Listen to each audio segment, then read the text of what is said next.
How we doing, everybody? Welcome back to the channel. I'm Ron Swanson, and this is Gary Waterman. We are here to sort of blow the lid off Cern&Elites, Gary's findings, his work.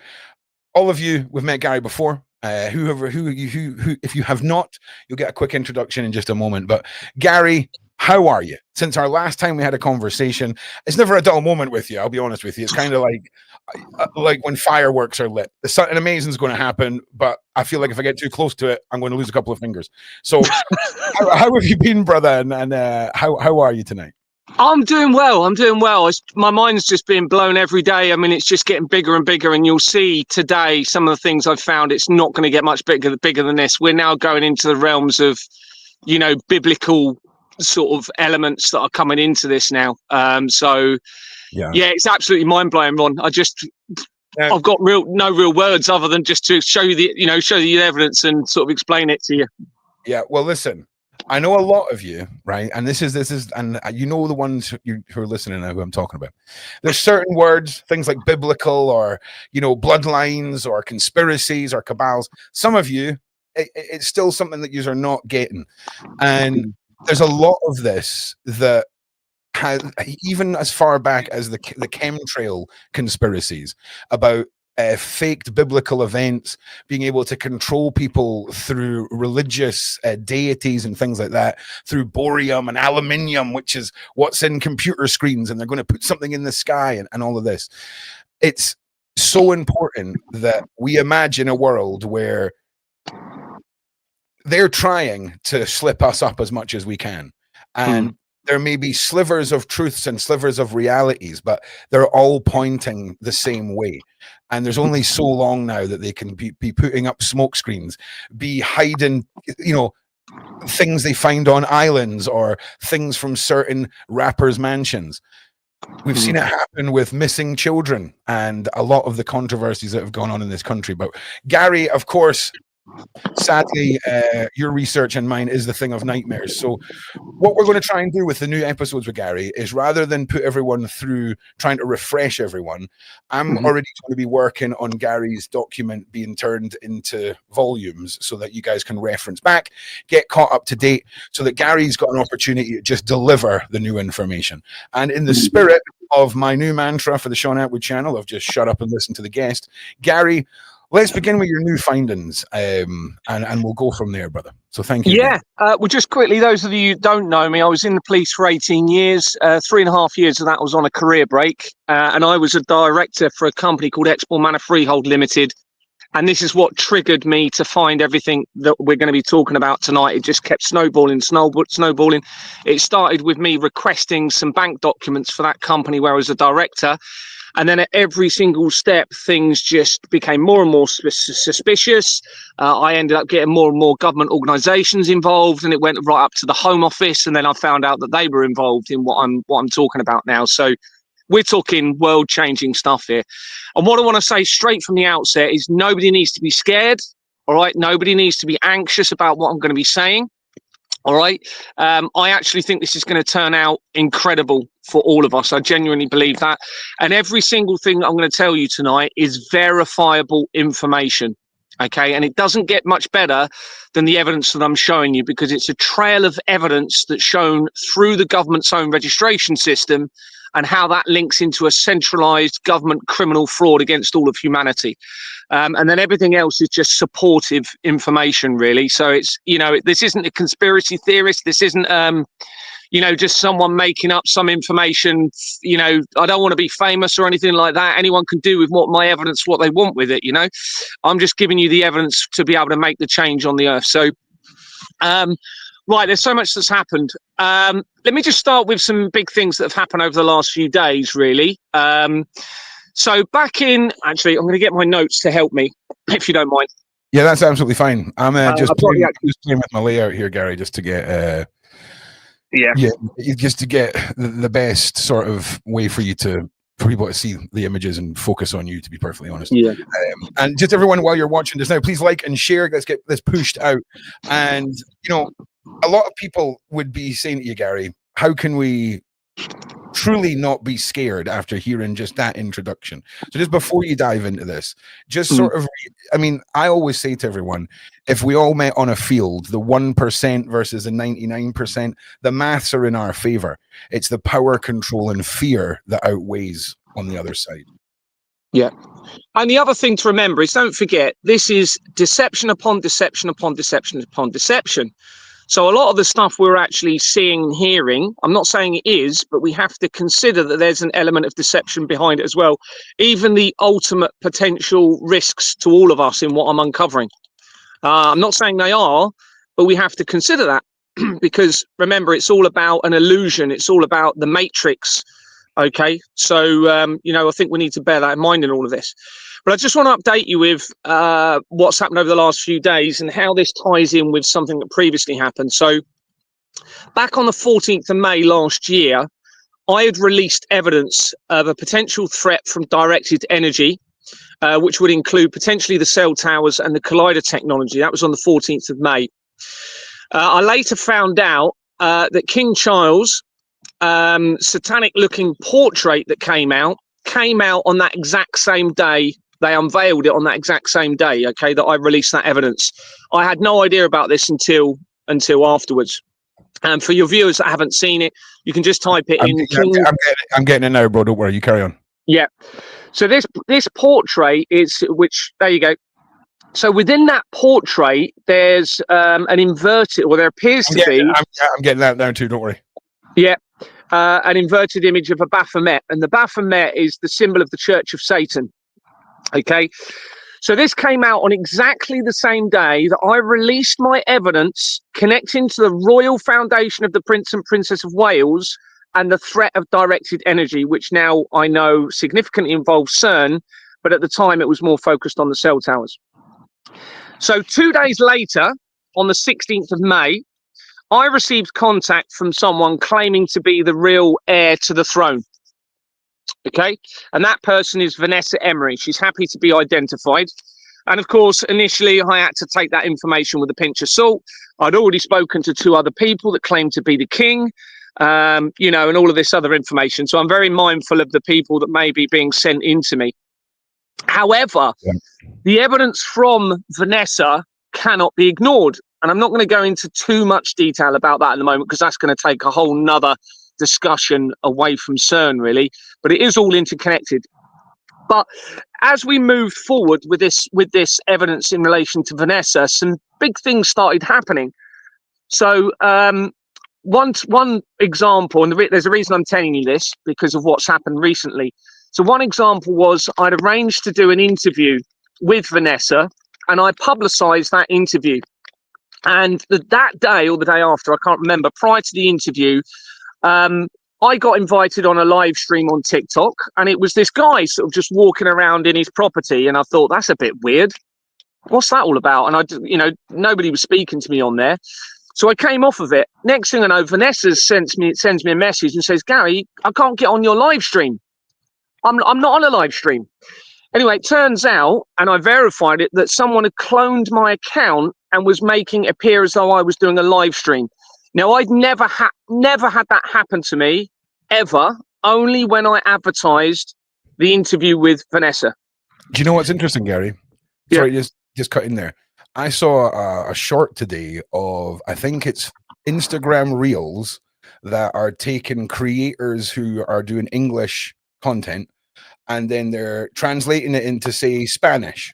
But they're AIing over the old mouth so that as he's talking in Spanish, the words and the lips sync up. And it's pretty incredible that is just mainstream for Instagram Reels when we consider how we know things are bled out to us. So the levels in which people can go now from a corrupt government point of view to fake being someone is pretty mind-blowing. And I'm sorry to interrupt you, but so no, you're absolutely right. You know, it's very difficult to discern what's real and what's not now moving forward with all of this. So I did the interview with Vanessa, and the next morning she's staying at her friend in Blackpool, and she messaged me and says, Gary, they've put a cell tower up right outside the house. Literally, they're putting it up now. Now there was no prior notice about that or anything like that, and obviously I've been looking at all of the cell tower evidence, and I've even publicly, I think I'm the only person in the world that has actually publicly disabled a cell tower myself, identifying myself as well. Allegedly. No, I'm happy to say it. I've disabled a cell tower because there's defences in law. I know there is, so there's no offence because of the evidence all behind it and what I'm uncovering. That's right. But I don't advise anybody to go out there and do it. All right, because it's not potentially safe as well. So, but that's a whole nother story. So anyway, I then saw information. There's a reason I'm telling you this. I then saw phone calls being made between the police and Vanessa and the council and Vanessa. Everyone was denying having anything to do with those cell towers being put up, even though the guys that had put cell towers up said they were working on behalf of the council. The council denied any knowledge. The police then said it would be the council, the police said. So it was clearly like a rogue organisation or something. They were hiding these cell towers. At the company, are you happy to talk about Madeline, or would you rather not? Okay, so what to do is let's refer to her parents as the famous family, and let's refer to her as the most famous missing girl in the world. And that's a better way of doing it, because like literally they're in the middle of something and all eyes are here. So but hell, you can. Of course you can. Of course. Yeah. Because as we all know, there's nothing suspicious at all, guys, right? Just so you know, the official stance on the McCanns, there's nothing fishy going there. It's definitely the official story. Believe the government, they're real cool, swell people. Carry on, Gary. Absolutely. So the company on these cell towers that were going up linked to the research I'd already done, or let's put it this way, an almost identical company to the father of the most famous missing girl in the world. Yep. Okay. Okay. So it was quite suspicious. So anyway, if we come back to the last few days, I've been pushing a strategy to try and end this criminal network once and for all. And that strategy involves putting key organisations on notice, and then if necessary, the people going and arresting these people. All legally, all lawful. You know, my strategies, there's nothing wrong with what I'm suggesting. Now, I'd already done that strategy myself in some key locations in Vanessa, but Vanessa went and did it the other day. Before she did it, the night before, I'd had very interesting conversations. One of them was, I'm not going to name who it was, but someone with a fairly big following phoned me and said, Gary, the innocents have lost. 4 billion people have been murdered. You need to go and hide now in the mountains. We've lost. And live out the rest of your lives in the mountain, because they're going to come and find you, they're going to torture you, and they're going to unalive you. And the only reason they let me out of prison was because so they can actually get rid of me. However, they also said, and I advised, or words to the effect of, I advised that you stop sharing your evidence. All right, so it's a bit of an alarm bell. At the same time, I'd had loads of messages coming into me from somebody claiming to work for an international intelligence military organization that is going around the world, and they're taking down those that are behind the crimes against humanity, and they're using my evidence to do so. So, of course, I had this two contradicting bits of information on the same day coming in. Anyway, it was the next day that Vanessa sent me a video of her taking part in my strategy based on the evidence that I've got to lead to what I believe is the right goal that we should all be aiming to in this. As soon as I'd read that message, literally I couldn't actually contact anyone. My whole phone went down. I couldn't contact. I'd restarted my phone. Nothing was happening with it. So I went into places that had Wi-Fi and spoke to the shops, and they said, yeah, there's just been a worldwide internet shutdown. Multiple companies have shut down all of their businesses, shut down, and there's been a big internet issue. So I was like, wow, is that a coincidence? Is that a coincidence? Now, obviously, if Vanessa really is the real heir and she's supporting a strategy based on the evidence that I've got that links all of the world's problems together, those behind our system are not going to be very happy about it. So anyway, that happened over the last few days. And I've got to say, the evidence is very overwhelming about Vanessa. There is an option that she's been, and I've said this to her, possibly they've set a load of evidence up around her to hide somebody else that's important potentially in relation to the connections to the royal family.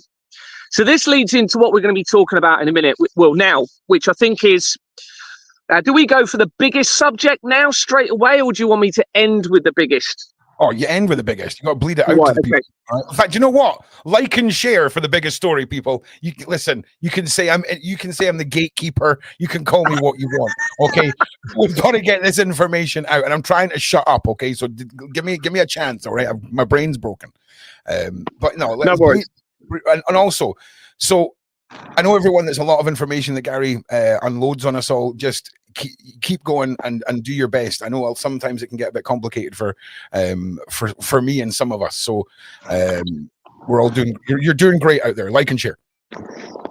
So I'll keep on the Vanessa subject because it actually is going to tie in, funny enough, with what we're going to be talking about with the big subject here. So on the 27th of August this year, I received information from Vanessa suggesting that King Charles's alias or possibly real name is Frederick Lee.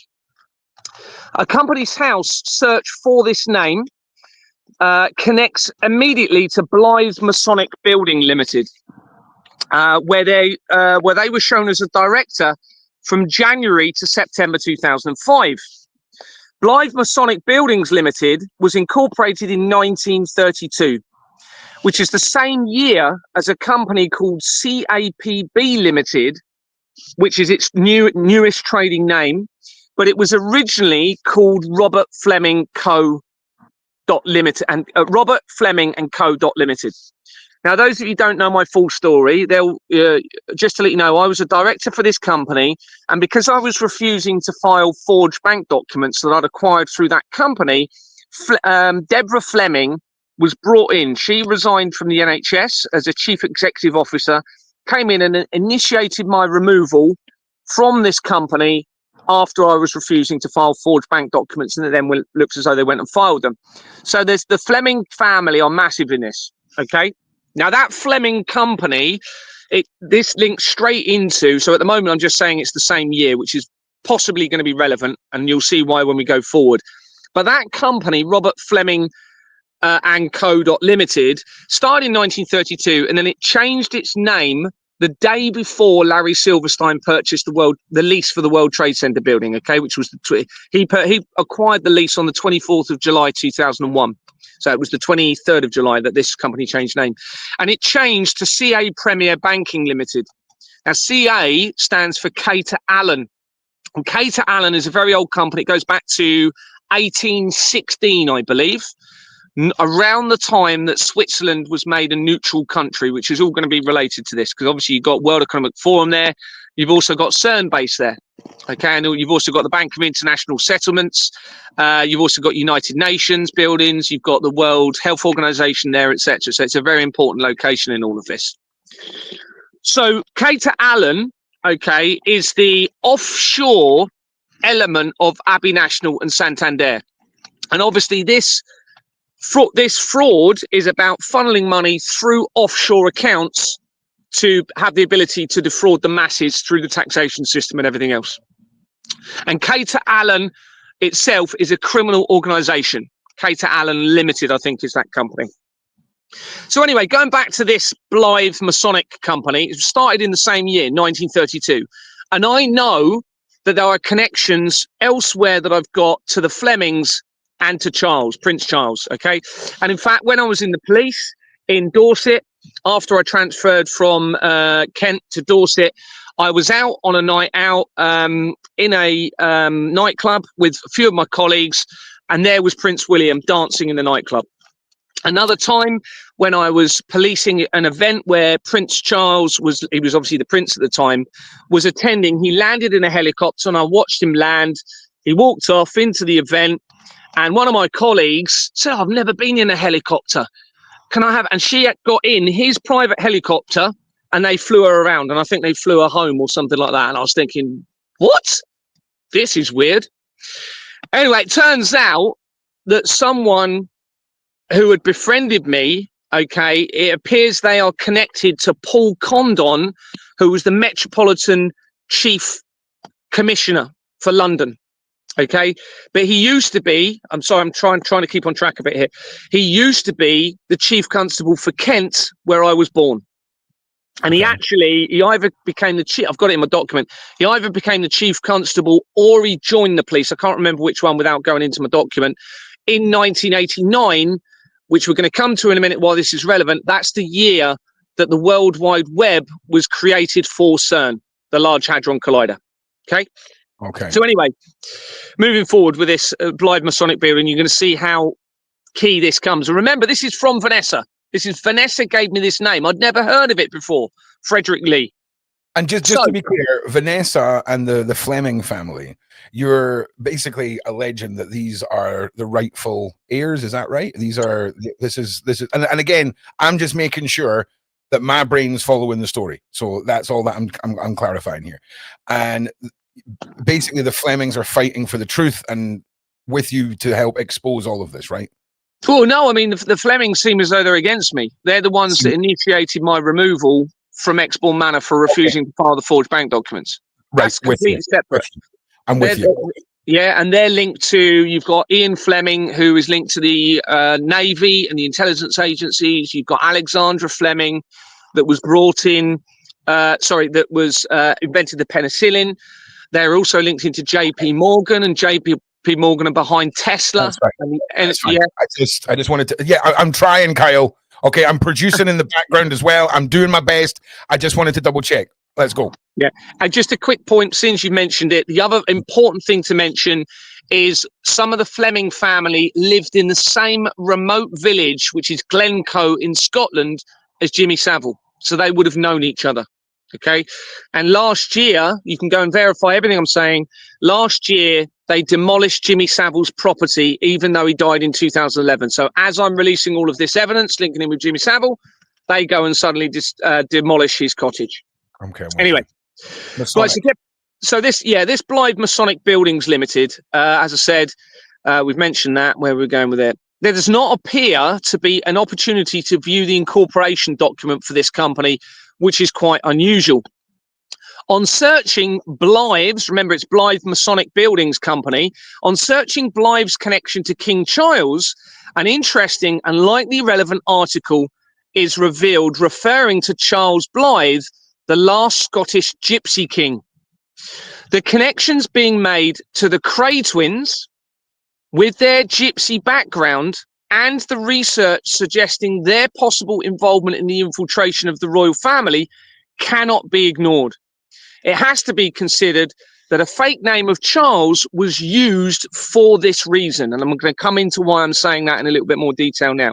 Now, at this point, I also need to inform you that my family used to associate with the Cray twins. Okay. And Vanessa, according to her, was taken from Blackpool Pleasure Beach during a meeting with Walt Disney, that's a whole nother story about the Walt Disney thing, because otherwise we're going to be here for hours if I go down that route. But she was taken from Blackpool to a village called Aylsham in Kent, which is quite near, right near Canterbury, in fact. All right, and that becomes relevant because the Archbishop of Canterbury links in with everything I'm telling you. Okay. So we've got this last Scottish king called Charles Blythe, a Gypsy King. The Crays are from a Gypsy background, remember. Terry Robert Crumpton connects Blythe Masonic Buildings Limited to Gateshead Masonic Hall Company Limited and Derwent Reservoir Sailing Limited that was incorporated in 1967, where it appears there is no incorporation document. So we've got a connection to sailing.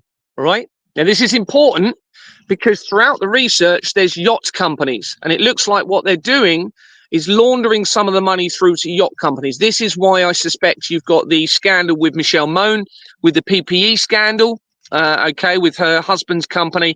I've already linked Michelle Mone massively into everything that I'm talking about. She's in the document in a big way, and she links very quickly into the royal family and links back into Ghislaine Maxwell. Okay. So John Bonus connects this Derwent Reservoir Sailing Limited company. Remember, we're not very far away at all from Gary, that. just to clarify, that is that Michelle Moan? Is she a baroness? Yes. Yes. Okay, so let me just pull that up so that we've got a couple Yeah. of, because I'm typing as fast as I can to get things up on screen. So just reiterate again who this lady is, if you can. Yeah, so she was involved in a scandal where her husband's company, which was called Pepro-Medro, I believe it was, or something similar to that. I might have that slightly wrong. She was involved in the PPE scandal, so the personal protective equipment for the COVID situation. I think it was gowns and stuff like that, and protective clothing.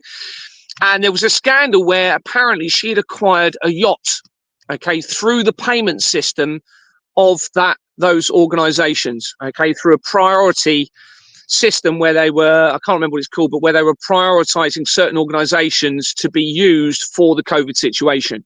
So not only was it alleged that she acquired a yacht, but she also acquired property. Anyway, literally 3 weeks ago, probably less than that, it was on the mainstream news, and supposedly they've had to pay 122 million pounds back into the government. But the research from Michelle Moan, as I've said, goes through the company's house records very, very quickly, links to the royal family, in other words, Charles again, and to Ghislaine Maxwell via an organisation called Farrah and Co. That I'd already. It's interesting when you say Ghislaine Maxwell. We've been talking to a lady named Babs, and we're sort of picking away a huge story, Gary. It will all eventually tie into your research as well. But the fact that Michelle Moan had a huge intake with a lingerie company, that means models, that means the movement of human beings for work.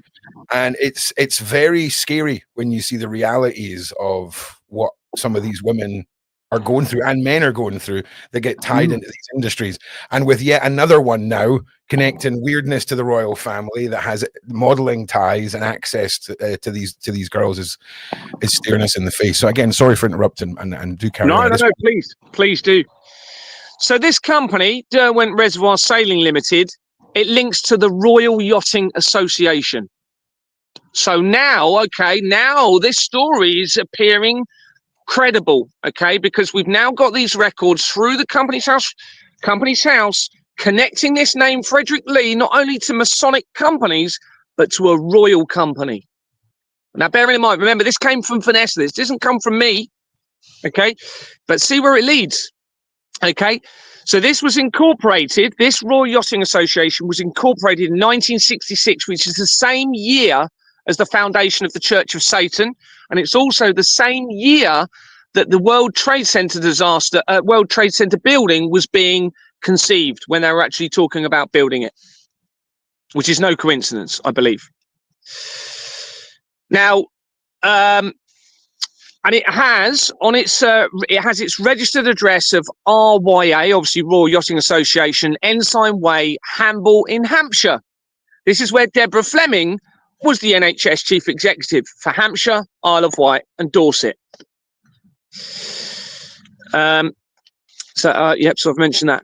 Now, remember, I've already said they're connected closely together through the research, Charles and the Flemings. Peter Robert, I'm not going to try and pronounce that surname, Dutch Desnay, funny surname, connects Royal Yachting Association to 8 companies, including the British Olympic Association. Okay, now the Olympic Games company features all the way through my research. They feature specifically actually coming in from connections to my family, and make a connection to my wife's family, who is 3.5 hours away. Because I was born in Kent, where my obviously brought up with my family, and this is Dorset, where I actually ended up moving, and I knew absolutely nobody down there, had no connections. So anyway, we have the Olympic Game Company, which makes quick connections, as I've said, to my family, and it also makes connections to the MK Ultra research that I've done, the Knights Templar as well. This director also connects to various tool ships companies, and those tool ships companies linked to the Goldsmiths and the Rothschilds via the wardens of, I'm just going to make sure I say this right. This is actually, I think, going to be very important. the wardens of the commonality of the mystery of goldsmiths, City of London, as shown elsewhere in my incorporation document. So there's some sort of mystery. They're telling us there's a mystery they're hiding within that actual company name. Here's the other thing, Gary. See, when you hear a name like that, right? That sounds really, really old, right? It sounds like they came up with that name 600 years ago. Do you see what I'm saying? Yeah. And do you think that there's merit to that? Because obviously 600 years ago, none of these business associations existed. So do you think a lot of these named or associations have existed so far back and have popped up in the records as have existed, and the names have stayed the same because, I don't know, tradition or whatever? Do you think names like that speak from a place from the past? Yeah, absolutely. Absolutely. And funny enough, it's going to tie in with what the big thing I'm going to tell you later, which links the Reformation, tying in with the Vatican, potentially into Three-Eye Atlas and the prophecy of the popes. Okay, but we'll get to that later. I'm going to leave you on that tenterhook for a minute. We'll come into that later. So referring back to Blythe Masonic Buildings Limited, Colin Barnes connects to the Institute of Clerks and Works and Construction Inspectorate of Great Britain, Incorporated. That was actually incorporated in 1903. So well before World War I. All right, this is absolutely, I am now certain that the two world wars were a deception in relation to everything I'm exposing. I'm absolutely certain of that. Now, when you look into are you happy to talk about the Goldsmiths family? Gary, at this point, right? Like, I mean, at this point, you're in a tent, and I'm looking in about 15 minutes. We need to give a shout out to all the secret government agencies watching from the spy satellites. Big shout out to you guys. Nice one. So, yeah, of course, carry on. I mean, and again, you protect yourself and the platform as much as you can. If we're tiptoeing on things, slapping and allegedly if you need to or whatever, we all know what you're saying. Do you know what I'm saying? Yeah. So go ahead. So the Goldsmith family are very important in this. I've now found so much evidence linking in with them. I think we might have touched on it previously. I'm not too sure. But they were intertwined, if you like, with the Rothschilds and some other big families in the banking industry. And the Goldsmiths were massively into hotels. Okay, now you've obviously got the Ritz Hotel. You've got, which is Mohammed Al Fayed was obviously involved in Ritz hotels as well. But the Goldsmiths had an original name, according to the research, of Goldschmidts. Okay, and they originated in Frankfurt in Germany. And I've got multiple connections coming into my research from the Nazi regime. Okay, now when you research and you go back a bit in relation to the Goldschmidts, it appears that they are potentially Sabbatean Frankists in origin. And if I've never heard of this group, okay, until somebody very kindly pointed me in their direction, and now it's fairly, really, really strong that they are very likely going to be the group behind all of this, because they were Jewish/German. Okay. Hang on. Goldschmidt, right? Yeah. Goldsmith could be Goldschmidt. Okay. Yeah.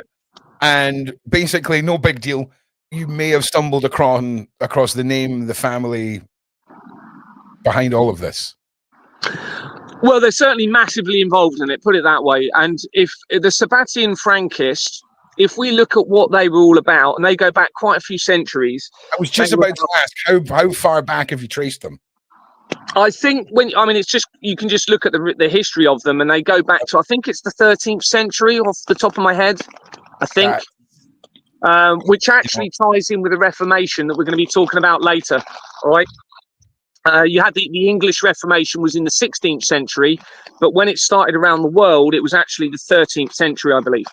But anyway, so now my surname, bearing in mind I've got all of these connections that I've told you about into key individuals via all three of my families, my surname appears to be German/Jewish origin. Okay. All right. Okay. Now, remember, this Goldsmith family are intertwined with the Rothschilds, and they're Jewish/German origin, according to my research, which means, there you go, straight away, you've got the motive and the financing behind both world wars. okay, in relation to it. Okay. And the motive for the deception and how that might link into the Nazi regime as a deception coming forward into all of this. And there's loads and loads of connections to that. And there's a lot more we could say about them, but we'll move forward in what I was telling you for now. So this company that I'm looking at was incorporated in 1903 with its overview claiming it changed its name once in June 2009. This is 3 months before the Royal Foundation for the Prince and Princess of Wales company was incorporated, and its register has been forged. Now, 1903 is the same year that a company that I've come across researching the Israel-Arab war, because this will all tie in, everybody, all right? Because remember, we've just mentioned the Rothschilds. What are they known for? Fomenting Israel in the Balfour Declaration in 1917, okay, as part of a deception against humanity again. Now, when I've come in from the Israel attacks on the 7th of October 2023 via the Nova Music Festival, where those attacks supposedly happened, very quickly you hit a company called IDF Group Limited. Well, that's obviously, in my mind, that's going to be Israel Defense Force. Okay. Yeah. That, I mean, either that. I mean, that seems so stupid. Like, it seems like somebody like was on, I don't know, work experience at the evil mansion or something, and they messed up. Seriously. IDF Incorporated. Like, are they having a laugh? Like, I mean, what else could that be? Exactly. Coming in from that angle as well. So that was also incorporated in 1903. So this tells us that it was, all planned. In my mind, I suspect this was all well planned before World War One, and we're going to see some more evidence as to how my evidence is supporting that as we go forward with this. Okay. So it's registered, it's been forged. So that's a criminal organisation. Charles Brown Lowry also connects the Institute of Clerks and Works and Construction Incorporate of Great Britain, that big long company we talked about, to Clyde Football Club CIC. That connects quickly to the father of the most important missing child in the world. Okay. Okay, as shown elsewhere in my document. This is where it gets, just when you didn't think it would get any more interesting. I'll just also quickly, remember we mentioned the Royal Yachting Association. That connects to one of my friends who I grew up with in in Kent. And that person has the surname of a very famous family. Let's just say the initials are JP at the beginning. Okay. And they have the same surname. Is the last part of the name, does it rhyme with Schmorgan? Yes. Okay. Interesting. I've researched my friend, and there's stuff there that I can't ignore. And I've sent him a message and said, "You're part of the family, aren't you? And he didn't respond. He hasn't even responded. Hasn't even denied it. I can't wait until you find the evidence and you tell me how I'm involved in this, because I'm just waiting for them to try and spin that thread on you. I can't wait. If you find it, I'm be just as excited to hear about it as everyone else, Gary, just so you know, because it's just wild, man. I mean, when you first started speaking to me about finding out about your family and ties and all of this, we talk about CERN, we talk about the grand picture of the 1%'s obsession with the occult and control and knowledge. I'm sitting in a weird place just now where I'm thinking that they know what you're capable of. They've seen the outcomes of trying to stop you and all the rest of it. And this is like, it's better to try and make you go mad in a tent for some reason than it is to, the Acme piano to fall out of the sky and hit you while you're trying to come out of Tesco with a meal deal or something. Do you see what I'm saying? I fully believe that, because why in God's name would the outcome not just be eliminating Gary? I think that they've seen what happens if they eliminate Gary, and it might sound crazy, but tell me how that isn't a possibility, Gary. I mean, we're talking about a freaking hadron collider that's being built that goes through 4 countries. That is like, it's like TV shows, right? They don't fund season 2 unless season 1 was like unbelievable. They don't build a machine that goes through 4 freaking countries unless the little one, didn't have great success. And when we talk about control and we talk about how they always seem to be one step ahead of us, I don't think we can rule out people who are naturally chosen to fight against evil. There's a plot against a lot of us, to be honest. And I like everything you're saying. I'm fully on board. You know, I'm fully on board with it, Gary. And it's scary stuff. It's scary stuff. No one needs to be scared. I'm not scared. You know, I've just had someone telling me I'm going to be tortured and I need to run into the hills. I'm not. You know, I'm being told that by default, you kind of are, right? But not because of what they said. Do you know what I'm saying? Yeah. You were already there, mate. Run to the hills. I'm already there, mate. The hills are mine. I'm Gary. Do you know what I'm saying? Like, don't be threatening me in the hills, mate. They're on my side. You know what I mean? So I hear you, bro. There's been loads of attempts to scare me to stop. Loads. There's so many things I could tell you about. They made me think my van was going to be car bombed. That didn't stop me. They made me think I was going to be poisoned by Russians. That didn't stop me. They made me think I was going to be murdered in prison. I've done a whole statement about what happened in prison, and it's just mind-blowing in itself, even some of the things I haven't told you about. So they're trying to stop me through fear, but I think they realise that's not going to stop me. So, but for whatever reason, they're not taking my life, for whatever reason. So anyway, so we go back to Blythe Masonic Buildings Limited is shown in the people record for Blythe Masonic Buildings Limited. All right, so it's a slightly different company because it hasn't got the limited on it. Having been a director, the same person, from the 1st of February 2011, which is 3 weeks before the New Zealand Christchurch earthquake, which is all relevant, and that's a whole nother subject. We haven't really got time to come on to that. Until July 2011, 3 months before Jimmy Savile supposedly died. There's a reason I'm telling you this, because it's going to get very interesting. The website for Blythe Masonic Hall, remember this is where we came in, straight from the beginning, shows a reference to UGLE, which is the world's main Masonic company that connects almost immediately to Jimmy Savile, my family's, and a 13th century Knights Templar building, as shown elsewhere in the document. Research shows that, remember, we've got the Cray twin connection that I told you about. Research shows that the Cray twins' mother was called Violet Annie Lee. The same surname. Remember, we came in from Frederick Lee. We've now got the Crays linking in surname of Lee, all right, who had Romany/Irish ancestry along with Jewish. Remember, we've got the German/Jewish connection and English heritage. Their father was Charles Cray, and he had a Jewish/Austrian, not far away from Germany, connection.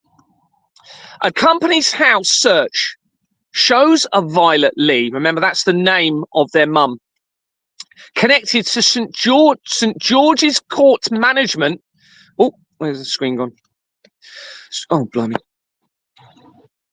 St. George's Court Management, Witham Limited, that was incorporated in 1996. It is a criminal company with Mavis June Latter and Jordan and Sons Limited on its incorporation document, making an immediate connection to Exbourne Manor Freehold Limited and Mohammed Al Fayed via that name. It's by an actual name, Mavis June Latter. It's not even by a company. They're using the same names on the incorporation document to join this club through the incorporation documents. All right, so that's coming in from that Violet Lee name, and it's linked to the fraud. The most important company in the fraud, Jordans and Sons Limited, that was created the year before the Church of Satan in 1965. 1966 was obviously the year of the Church of Satan being founded. The same year, now that was named after a knight in Germany, so it makes a German connection. What else happened on 1966? The German-English World Cup. Okay? 1967, the year afterwards, was when the second most important company in the fraud, the London Law Agency, was created. Now, German, again, how does this tie in with the Church of Satan again? Well, Princess Diana died in August 1997. Within 2 months of her death, the original founder of the Church of Satan died. Okay? I suspect they infiltrated the Church of Satan around that time. And I suspect that Do you involved know the name of the man you're referring to that died from the Church of Satan? Levi something. I can't remember his full name. So you're not talking about is it Laveau? Yeah, that's it. Sorry, yeah, that's it. So it's interesting because I can connect you with a guy who was directly involved in the night that Anton LaVey died. Wow. And Okay. the only reason that Anton LaVey died that night was because of this guy. And he's a pastor called Pastor Dave, who this guy's story is mind-boggling, right? But I'll connect the both of these for a conversation one night where we can tie this together, because he has ended up adopting one of LaVey's children, okay, after her daughter was put in a maximum security prison for trying to, basically, this little girl who is effectively Pastor Dave's granddaughter, who he's adopted. That little girl was his first interaction with a demon. She was in a perspex box, right? None of the prison guards would go near this little girl because she was known as the vampire who wanted to bite chunks out of people. And there's something called the silver string. We won't go into it, but people who transcend their body, or they do astral projection and things like this. LaVey was a master of going into someone, right, and taking control of them, making them do horrible things in front of their family and sending them to jail for it and things like that. And there's something called the silver string that if it's severed, you can't get back to your body. Okay. So there's no your life force is no longer in that body, and that's how LaVey died. That is the true story. And Pastor Dave, and do you know what? He looks like the Big Lebowski, right? And his whole family came across America on the wagons, and he's old school America. Do you know what I'm saying? And you need to meet him because he is very much a chosen one too, Gary. And he asked for none of this he asked for. And his story is beyond mind-boggling. So LaVey, the Church of Satan, his death, please do carry on. Yeah, and there was some sort of, I read, there was some sort of discrepancy with the date of his death as well, according to the family and the research. It looks very suspicious. But what's important is, remember, we've got this connection to the Sabbatian Frankists, and I was going to tell you, I forgot earlier. So when you look at the history of the Sabbatian Frankists, they link to a guy called Jacob Frank. And if you look at their belief system, they believe that the world has to descend into a complete inversion of moral conscience to then ascend again. Very interesting. If you haven't looked into them, well, that's exactly what we're seeing. We're seeing a complete inversion of everything through the Company's House records, through what their plans appear to be against all of creation, complete inversion against what I believe is good, what moral conscience I believe is good, because obviously I don't want to be hurt or upset. So I don't want to hurt or upset anyone else when I'm in a rational state of mind, you know. So this would make complete sense. And they're also connected, which ties into what I'm talking about now. So the Sabbatian Frankists were heavily involved, according to the research, in orgies, but also incestuous activity, incest. Why is that important? Well, because the special advisor for the last few prime ministers, Douglas Smith, started up FIBA sex parties, an orgy fest for the under 40s. He's been arrested for threats to kill, involving an alleged firearm. He also practices the dark arts, according to Nadine Dorries, but also he worked for James Goldsmith. Can I ask anything in your findings about the famous family tying in with those things you just mentioned? Which part? As in Douglas Smith? No, as in the sassy parties. No, I haven't so far, no. That's fine. Carry on. No, I haven't so far. So Douglas Smith worked for James Goldsmith. Remember, I've been telling you about the Goldsmiths. Not only that, there's an article that claims, and I can't remember who said it, but there's an article, you can find it, that James Goldsmith is the real father of Princess Diana. So this ties in with everything that I'm talking about. Hang on. James Goldsmith, Diana, real father. Yeah. Okay, 1 second. Yeah. So I now suspect. Right there, bro. Right there. Right there. Yeah, it's there. I can't remember the name of the person who said it. There's somebody on there, and they actually came. It doesn't matter. It's just everything I can do to push some buttons and collate with what you're saying. I'm trying to do. It really, because there's so much of it that people have to believe what we're saying, and anything I can do to just back with on the screen stuff. I'm 100% up for doing that, guys. So just so you know. No, that's brilliant. Thank you. Thank you. I'm really doing my best, mate.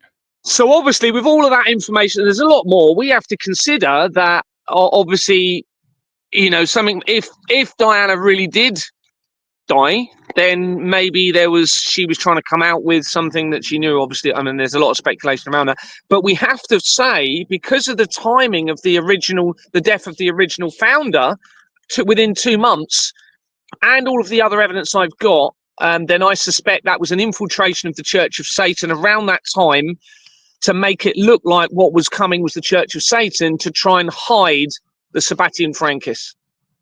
That's what I suspect based on my evidence at the moment. Because I've actually got links, so many links into the Goldsmith family. I mean, they're tying in with all of the key evidence. I've got evidence linking them immediately to the Grenfell Tower fire in 2017, the year after the Pizzagate situation. Which I don't know if we can mention that, but yeah, we need to call it past offence. Past offence, okay, past offense. Yeah. I'm sorry. No, that's all right.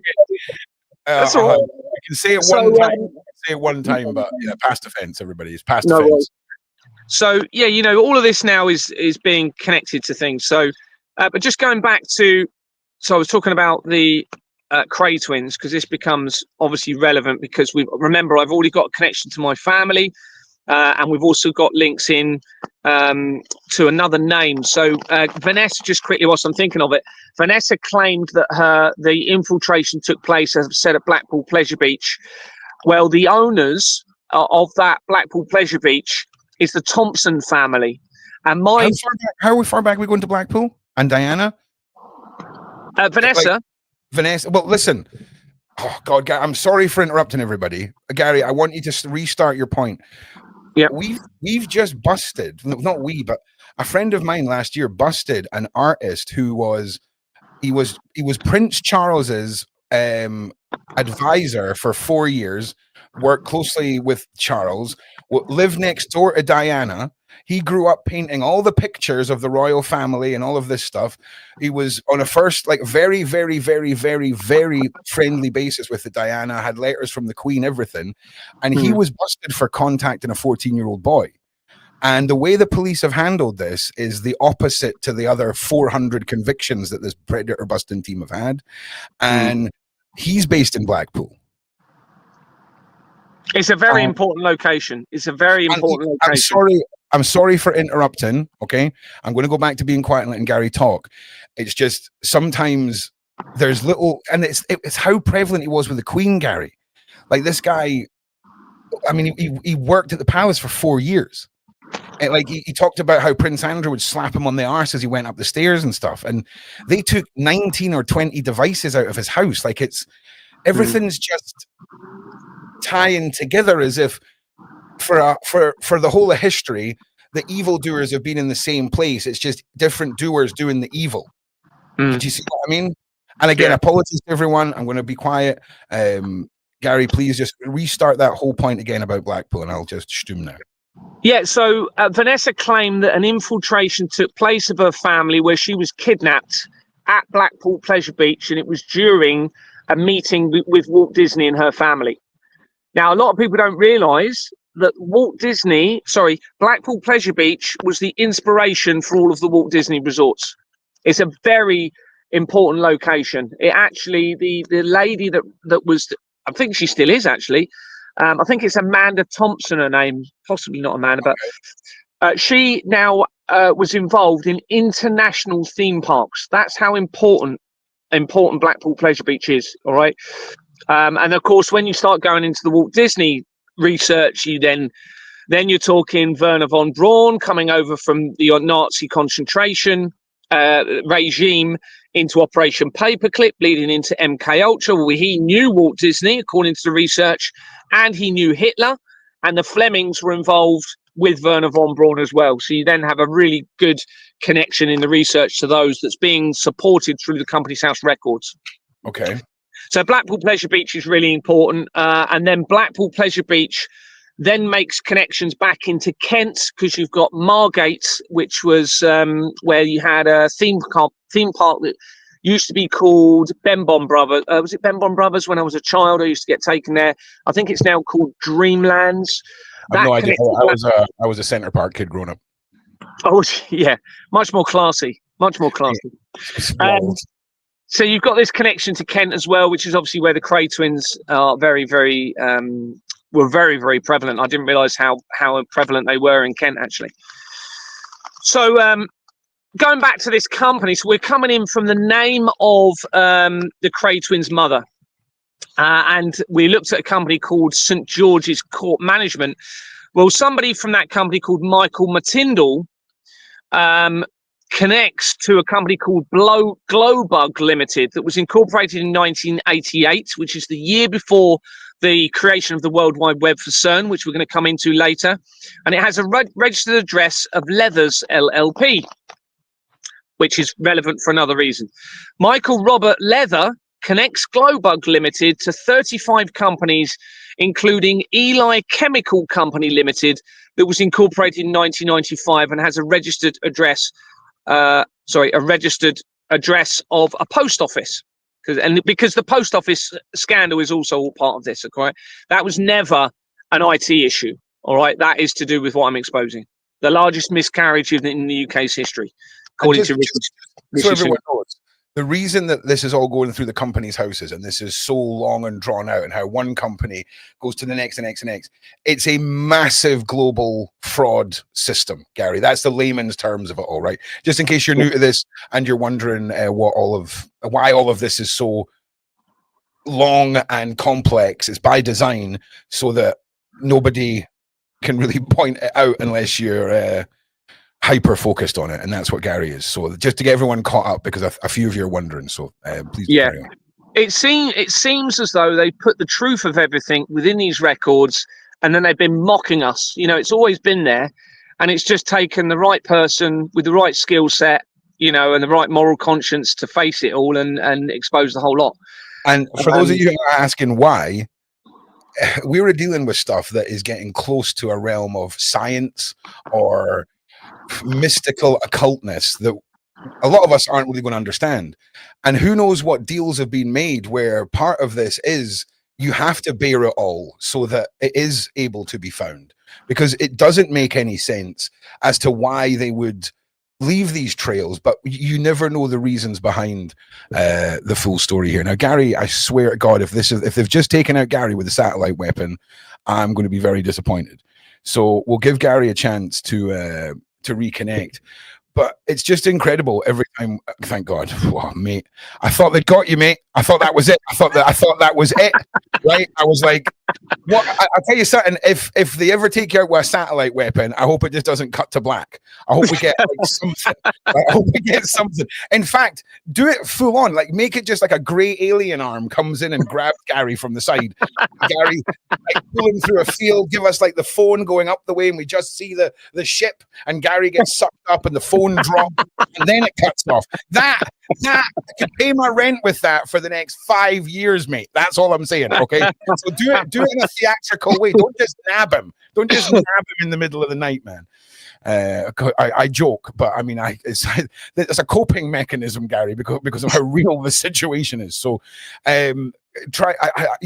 mate, just pick up where you left off, and I'm glad you're back. So I mean, on the companies, for those people that don't know much about Company's House, it was started in 1844, and it's a method for they actually introduced it, according to the research, because the government believed it was a way to regulate and ensure that fraud didn't happen. But as we're quite clearly seeing, everything's an inversion. So it looks as though it was deliberately set up for the opposite. And it was started in 1844, and then a very important company was started 3 years later called Siemens, and Siemens links to the Nazi regime again. All right, and that's a really important company because it ties in with the collider technology and everything like that. And what they're able to do, because of the forgery, they remove any accountability and liability through the forgery, which means they can basically get away with whatever they want. And it's very difficult to legally hold the company accountable. But because the government have been doing the forgery against their own acts and statutes, it's over. It's literally over. The world is never going to be the same after this. Now this is exposed, because it proves beyond all reasonable doubt that our governments actually are the criminals. They always have been. They've been the main criminals against humanity. And there's no surprise that government means mind control when you invert it. A lot of people don't know that. Govern means control. Ment means mind. If you turn it around the other way, mind control. And do you know where I'm at, Gary? Yeah. I'm now thinking to myself, like, you disappeared for a second. How do we know this isn't an AI Gary? Right? That's where my brain's at. Like, yeah. You've done this to me, Gary. Just so you know, you've made me grow as a person. But that is mind blowing. Also, when you mentioned Siemens, did anything popped up with Ericsson yet? Before they were bought over by Sony, because they were, I think, Swedish or Swiss.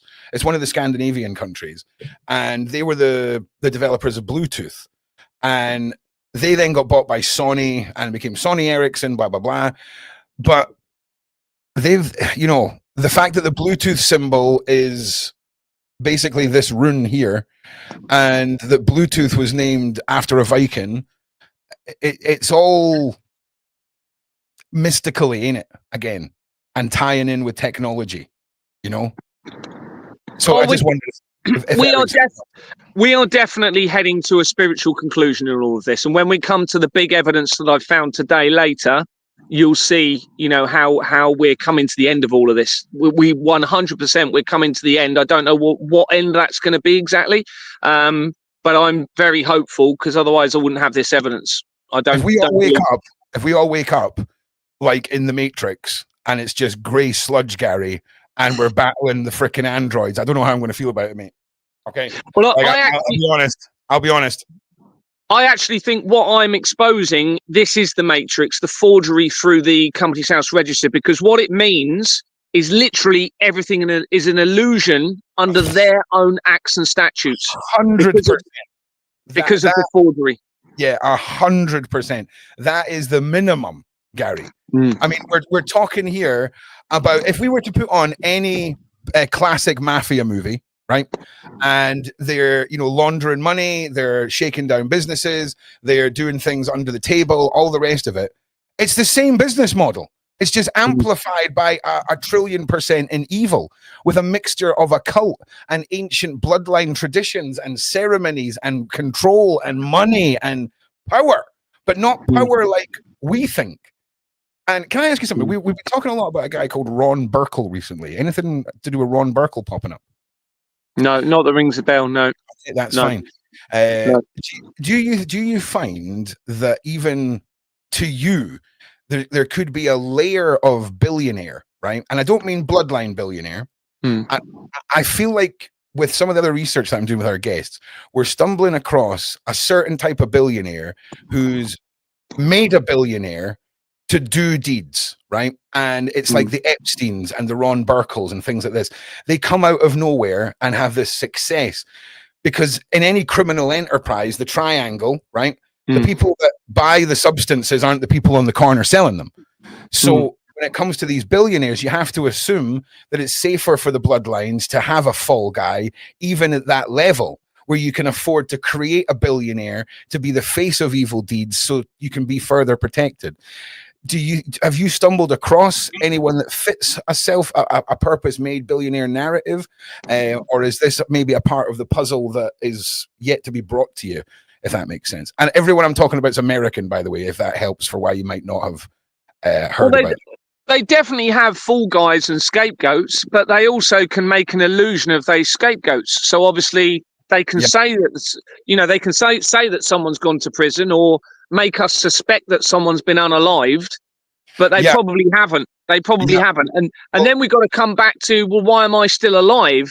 If I'm still alive, then a lot of these people that we believe may have been unalived probably wasn't. Nah, I think there's more to you than you even know. That's why you're alive, just to be honest. Right? Possibly. I mean, I don't know. But just one more point. The Ron Burkle owns all of the Soho houses. So I don't know if Soho House ever pops up in anything, but he's the guy that owns that entire sleazy franchise. So just again, okay. I didn't interrupt that time. We were actually having a conversation, but now I'm going to shut up and get back to what you're saying. Just quickly on your point before I go on to the next bit. You saying, well, am I? Funny enough, I had a conversation about whether I'm real or not. Now, obviously, I know I am. I'm here. I cut, I bleed, etc. But let's just say I wasn't. Let's just say I was a robot or I was AI. Yeah, I'm producing a document that's going around the world that everybody can verify everything and see that it's true anyway and verify it. So. No. If you want to play I'm not AI, that's exactly what AI would say for a start. I just want to point that out. Like, you're not going to convince us. I was making a joke, but I mean, but that's what they would try. But I tell you something, they would just make you unalive yourself on this live stream. That's what they would do if it was an AI Gary, and then they would just put you away to a dark hole. So I was busting your chops, but you've made me like this, okay? So we're going to meet. We're going to meet. I was actually sent a message. I was sent a message earlier where they were literally trying to undermine my evidence by saying I wasn't real. That's what they literally were trying to do. Someone earlier today. Well, I believe you're real. At some point, you and I are going to meet just for 10 seconds in a public place, and that 10 seconds, we're going to create special like hand signals and blinking signals so that we can prove to each other the situation. But I was just busting your chops, Gary. I would never doubt your realness or anything like that. So continue, brother. So I'll just skip forward because what I'm trying to show you is these connections in. And remember, this came from Vanessa. So this supports what Vanessa's saying, to a huge degree, unless she's trying to hide something even bigger. But I wouldn't know what that is other than somebody else being who she's claiming to be. Yeah. But anyway, going back to the research of the Cray twins, the research shows that the grandfather of the Cray twins on Violet's side was Jimmy Lee. The very first search of Jimmy Lee on Company's House shows the connections to 4 companies, including Templars LTC Members Association Limited and Templars Lawn Tennis Club Limited. Now, my dad, first of all, my dad had connection. So I had a contract for 20 years with Wimbledon Lawn Tennis Club. And I worked with him for a while. He was a carpenter.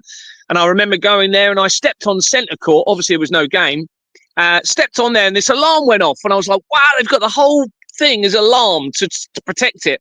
Anyway, this organisation, this exact company, Templars LTC, bearing in mind the word Templars, LTC Members Association, I'd already connected to Jimmy Savile via the Association of Police and Crime Commissioners.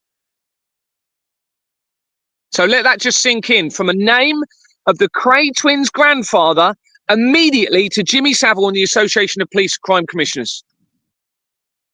And we've got the link in the royal connections that I'm making, what Vanessa came in with. Okay. And this is all verifiable for everybody. You've got, the rumors and the conspirafacts about one of the Cray brothers, right? Very similar accusation. Well, at the very, it gets worse. And again, it's one of those things that rumors could be rumors, but then you look who the friends are and who it ties to and all the rest of it. And, here's another one of my stupid analogies, right? But I remember it's the concept of the Templar name and the concept of these old regimes being modernized into businesses and, you finding out about them that way. It reminds me of like when you watch a movie and like you've got some vampire from the 16th century and then it cuts to the vampire in our time and the business is the same and it's grown into an epic banking company or something like that. This whole thing has that lineage of hundreds of years, and we're just now seeing the rather crudely modernized version of these ancient orders. Yeah. I mean, I'll come back to, look, we do have to consider that a big part of what they're laying up, okay, is some sort of deception as a test against humanity. I don't know if it is. I'm getting people saying that I've personally never seen anything horrendous happen to a child, but I've spoken to people that have sort of experienced it. So it can't all be not real.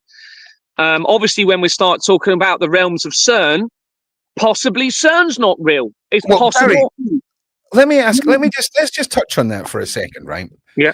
Because I've always thought to myself, if they were ever going to create a fake distraction, the global child consumption murder machine is the greatest weapon ever.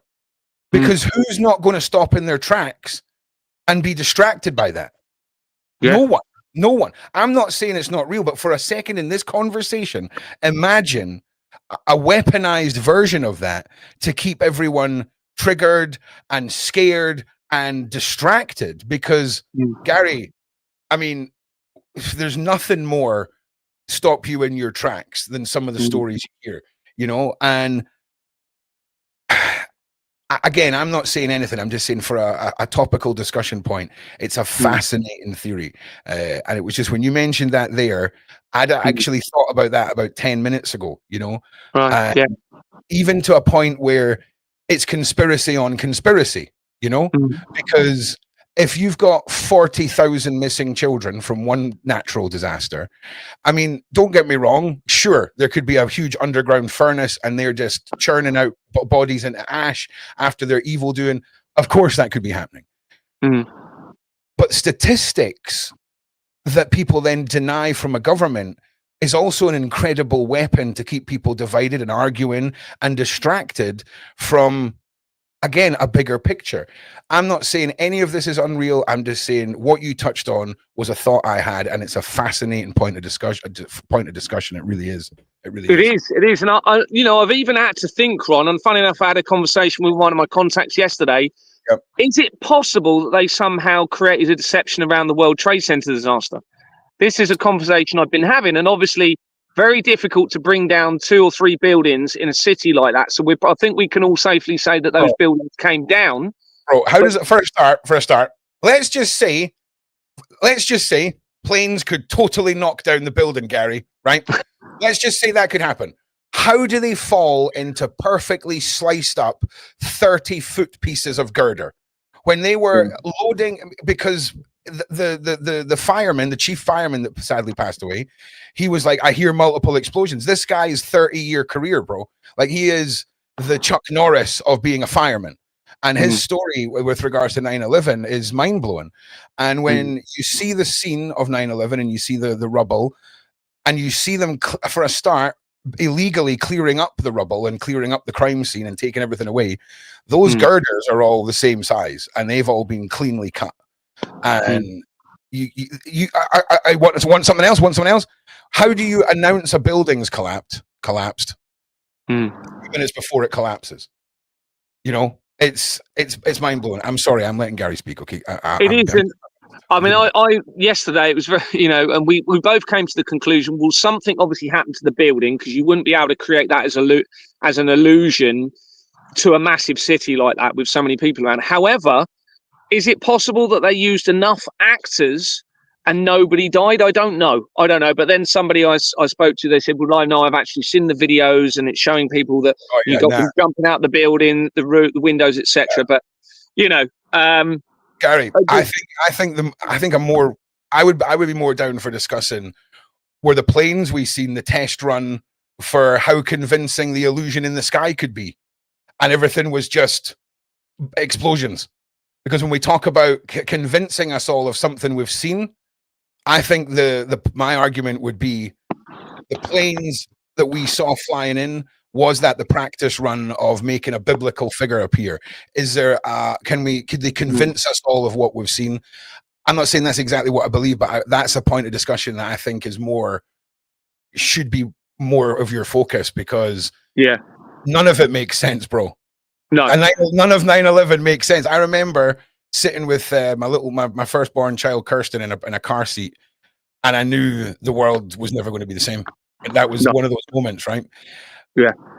If we were to sit here now, Gary, and really balls to the wall, go through every bit of footage of those planes, okay, I think we could draw up enough of it that we could upset a bunch of people. I really do. I really do. That's before we even tackle what the fuck happened at the Pentagon. Yeah. Oh, it's 100% related to what I'm exposing. There's just too many connections, changes of company names before and after. I mean, that's obvious throughout all my research.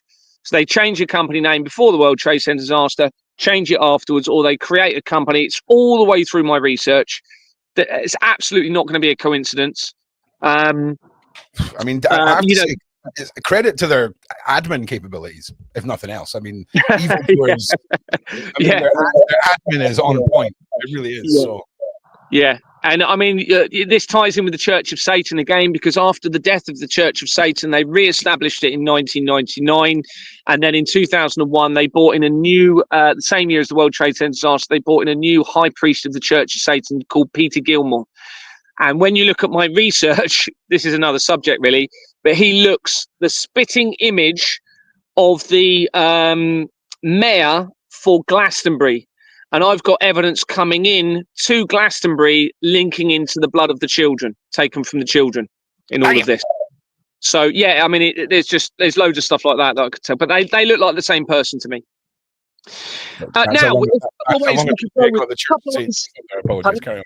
No, I was just saying that's how long it took me to get the Church of Satan image up there. But carry on, Gary, please do. Yeah. So this is another example of an inversion, isn't it? I believe it's a transgender character, an inversion. Again, everything's about inversions to them. Gary, I'm going to be honest with you. This is the occult equivalent of the hijacking of the swastika. Right. So the swastika used to be a symbol of peace and a symbol of luck throughout the world and from many, many cultures. Right. And the symbol that you're seeing here is a symbol that used to represent peace and equality and love and all this stuff. But because he's a bit mad looking, right, goat-headed freaking dude, he was completely hijacked. The story of the Baphomet is an intriguing one, shall we say. And when we talk about symbols that are hijacked and the destruction of their former meanings, the eradication of what it meant to so many people, I think that is an interesting point of discussion when it comes to the inversion of things. What it means when an entire previous worship is destroyed and it's turned into a symbol of evil. Because if that isn't the spiritual version of when companies buy out companies to make one big evil company, I don't know what is. And when you actually, I can't remember, it's in my document, but when you research the Baphomet, the most recent symbol for it originated around the same time as Company's House was created. It was a little bit afterwards. So I think it all ties in with everything that's now coming to a head through the Company's House records. And there's no coincidence, Ron, that my bail date from my prison for getting stopped is the 18th of November. Well, that's 9/11, isn't it? 8/1, 9/11 again. And on the same date, that same day, which will be planned, that's when they implement digital verification for directors on Company's House, which is the thing I've been exposing for the last few years, which I completely disagree with. There does not need to be any digital ID, no digital verification. We need to come right away, I believe, from any further digital currency control. And listen, Gary, we nailed it last time. This is phase 2. We've got the company house fraud. So if people got behind that narrative when we were going over it earlier, this is phase 2, where they're just going to create millions of fake people in this digital. That's going to be Gary's next nightmare. Okay, Gary, I'm telling you now, I can see it now. Gary, new evidence dump. Population of Britain 9 trillion ? Do you see what I'm saying? Like it's so obvious, but it's without you breaking it down, Gary, and going through it all. It's impossible for anyone to ever know about this. You know. Well, that's why I put it in a document, Ron, because there's no other way of doing it. And the thing is, what they're going to be obviously watching everything I'm doing. You see, so they're going to see the document and they're going to know it's over for them. They're going to know it's over. Yeah, 100%. I'm going to be building a web page on my website to immortalize everything that we can. The document, the series of videos I want to make, all the stuff we've done, everything, because it's crazy. This is why Ron, since I produced this document, now before, obviously, as you saw previously, I was doing all of these screenshots and stuff like that and put it into a document, and it wasn't the best way of doing it, but I realized they might come along and try and remove the records. And then, as I've told you, just over a month ago, the National Crime Agency suddenly came along and removed 11,500 companies from the Companies House record. So it was good that I secured it forever in those first documents. And then what I can now do is put it all into this one document, which is still verifiable. And that is going to change the world forever, Ron. Like I said to you earlier, we're not going back from this now. We are not going back from this. And we're going to look at some evidence soon as to why this is changing everything. There's a couple of ways we can go forward, depending on how long you've got. We can go into the JFK evidence and the Cuban Missile Crisis, or we can go straight to the Vatican prophecy of the popes. Okay, so put a 1 in the side chat for JFK, put a 2 in the side chat for Pope prophecy, and we'll do it in the order that you guys pick. Before Gary goes into that, this is a great point to just ask you guys to like and subscribe. Please share this out. It is majorly important. Ron is not, for the next 40 minutes, Ron's going to shut up. Okay, if you share this out and subscribe and get us past 1,400 people, I'll shut up for the next 40 minutes. Okay. Okay. It looks like, oh man, the Vatican is just getting knocked out of the park here. Yes, you want the Vatican first? It looks like the Vatican first. Yeah, I mean, that's what I can see. It's Vatican first, people. Okay. Yeah, no problem. Like and share. Ron's shutting up. Let's go. Right. Okay, let me just get to the right page. So we'll start with the World Economic Forum, just a little bit about that, because it does relate into that. So in 1971, 2 years after Charles became the Prince of Wales, which is obviously where Companies House was based, its main office, the World Economic Forum, or WEF, was founded with information suggesting Klaus Schwab, Prince Charles, and potentially Vladimir Putin may have been involved in it. The World Economic Forum is based in Geneva, Switzerland, where Cern, the Hadron Collider, is. The United Nations buildings and other world organizations in the fraud are based there.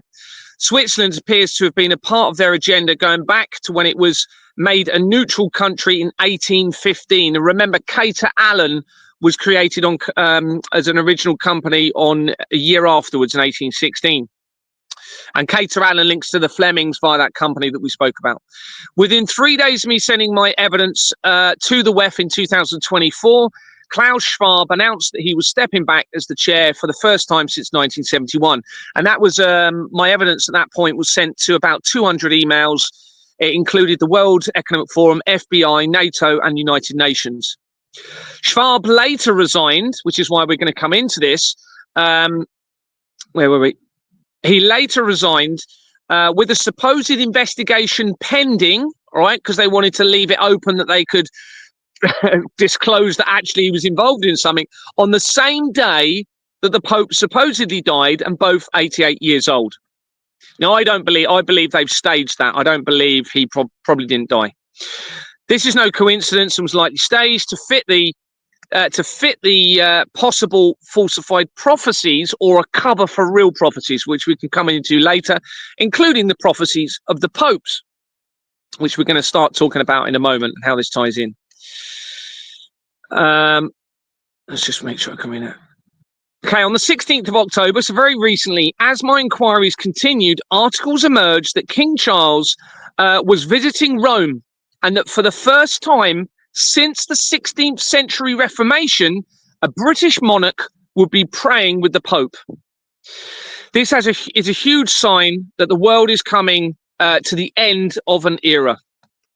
The research suggests that the initial Reformation was in the 13th century, and it caused a major theological movement across the world. And particularly important in this was the German Gutenberg's printing press company that enabled rapid printing of religious material across the world. Remember, so we've now got a German connection again back to the 13th century. This supports the previous evidence that I've acquired connecting the Maxwells, which established a more recent company appearing to take control of the world's information as shown elsewhere in my document. I can't remember the name of the company, but it was goes back before World War One. This links into the Maxwells, and they literally, it looks like they took over the whole world with educational establishments. Obviously, media was a massive part of Robert Maxwell's empire. So it looks as though that was they're starting to control the information around the world as they led in towards the world wars to be able to control the deception surrounding the world wars.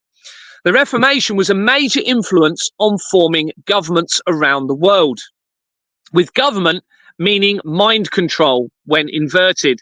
Now, just whilst we're on this point, Derren Brown comes to mind in this, all right, because Derren Brown was a hypnotist. We've all seen him on television, etc. Well, his first show that he was ever involved in was called Mind Control. All right.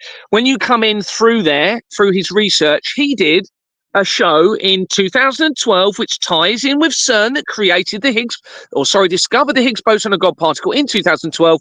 And that show that he did was called Apocalypse. Okay, and that was about an asteroid hitting the Earth as a deception against one particular person using special effects, news, media, his family, friends, etc., to make him believe this asteroid was actually ending the world. And that asteroid was called Swift, the exact same name as the Swift international transaction system that they're using for this international government fraud and funneling the money through into the collider technology and anything else they want in relation to this fraud. Now, when you come in from Derren Brown on the Company's House records, there you go. You link in political companies. Straight in. Loads of political companies, democratic companies.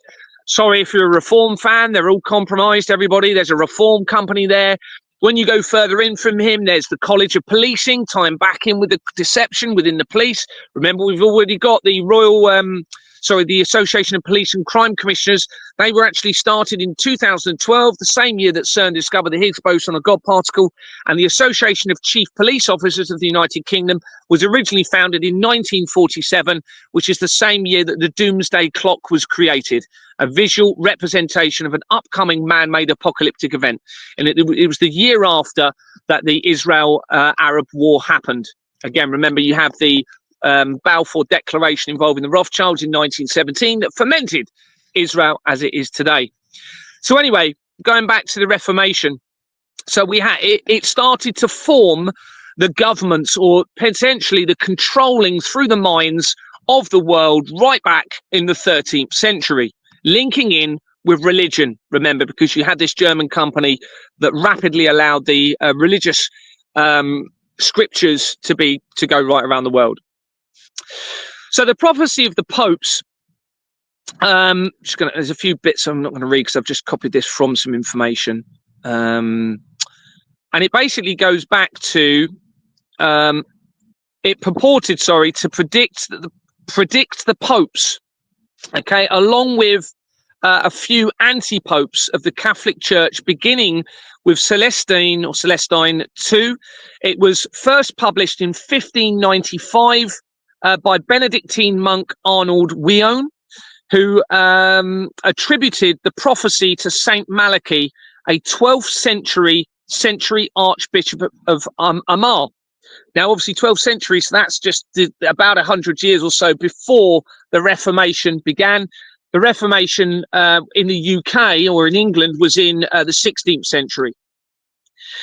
Given the accurate description of the popes up to around 1590 and a lack of accuracy of the popes that follow, historians generally concluded that the alleged prophecy is a pseudepigraphic, whatever that means, fabrication.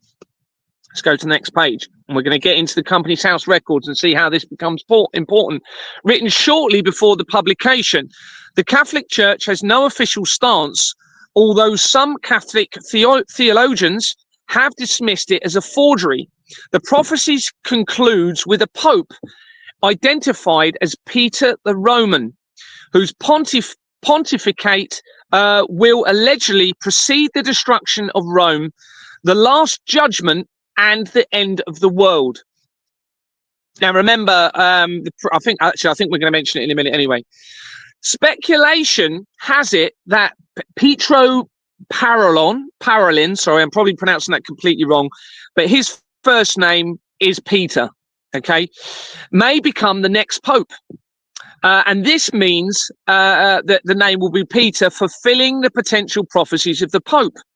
Now, this is me now doing the research based on that evidence, okay? Based on that bit of information I've just told you, I'm now going into my research.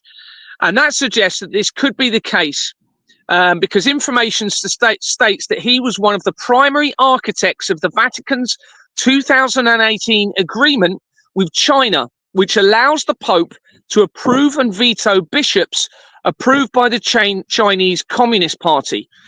2018 is as Gordon Bowden is starting to expose the non-verification element of the Companies House fraud linking to an address of 788 to 790 Finchley Road, okay? And 2 years after something else happened, a previous big event that we won't talk about, potentially. So what this was an address, 788, 790 Finchley Road, and Gordon Bowden was ex-military, and he came in through an investigation he was looking at with a lady involving her actual personal relationship situation with a lot of money involved. He identified that there was over 260,000 companies all registered to this empty address where there was no one actually there, which of course meant if the companies are involved in any criminal or illegitimate activity, there's no one there to go and speak to or hand any litigation papers to. So the government have been allowing that deliberately with no verification.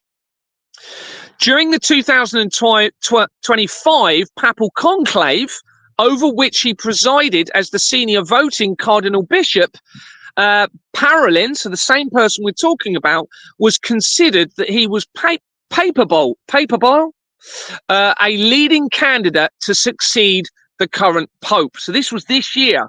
They were talking about him becoming the next Pope, or considering that he was eligible for it. He was ordained in 1980, the same year that the relevant Georgia Guidestones representing an upcoming man-made apocalypse was erected in the United States. And I think we spoke about this last time, but just so everyone's aware of what they are.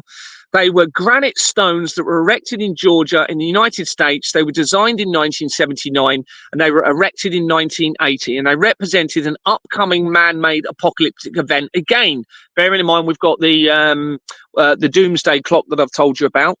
Now, these stones had on them that they would be, in the event of an apocalyptic event, the world should keep the population below 500 million.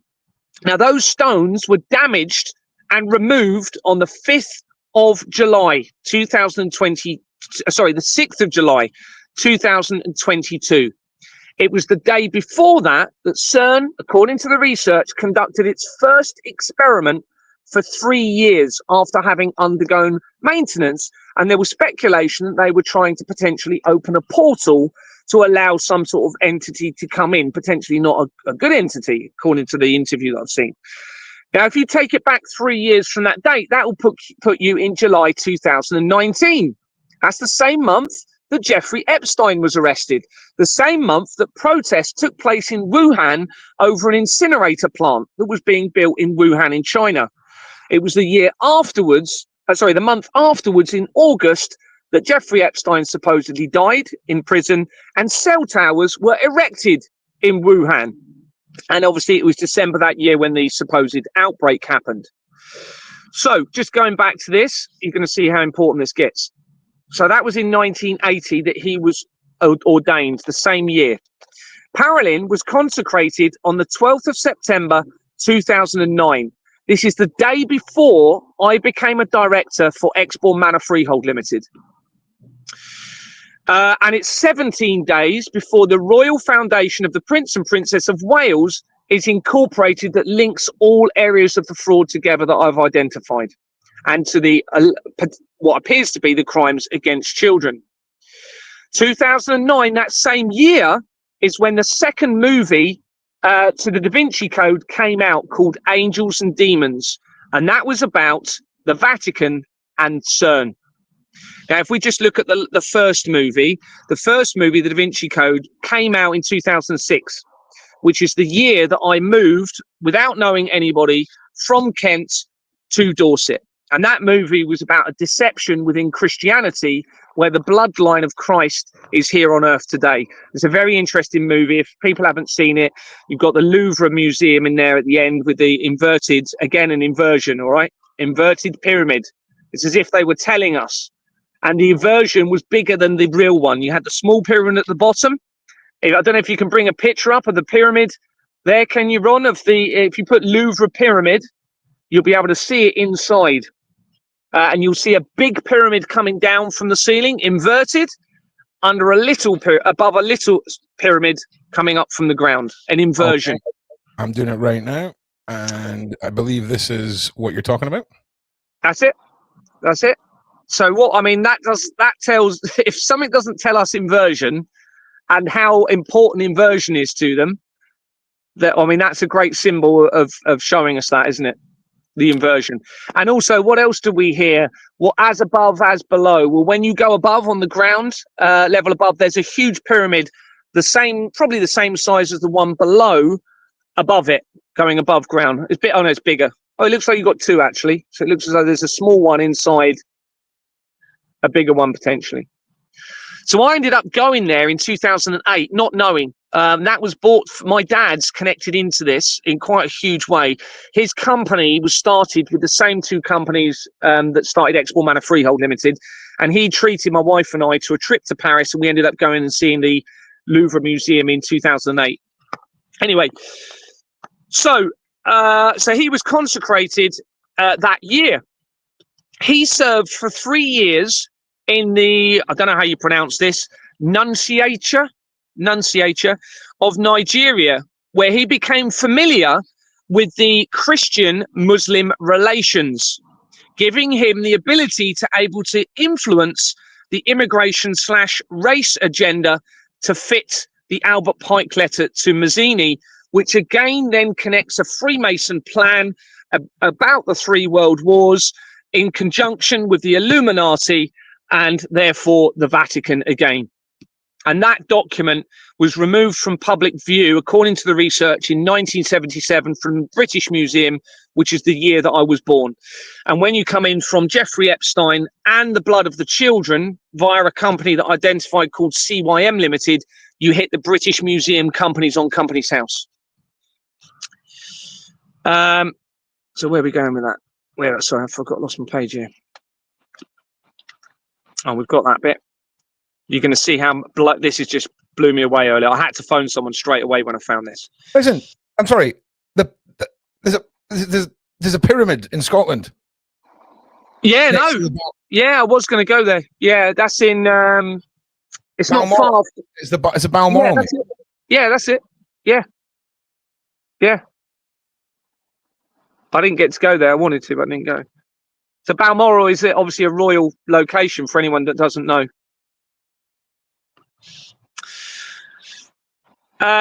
So at the Nunciature of Mexico, where he was involved in, from 1989, which is the same year that the World Wide Web was created for CERN, okay, until 1992, which is the year that the Companies House Register started to become electronic, which is how I found out about this.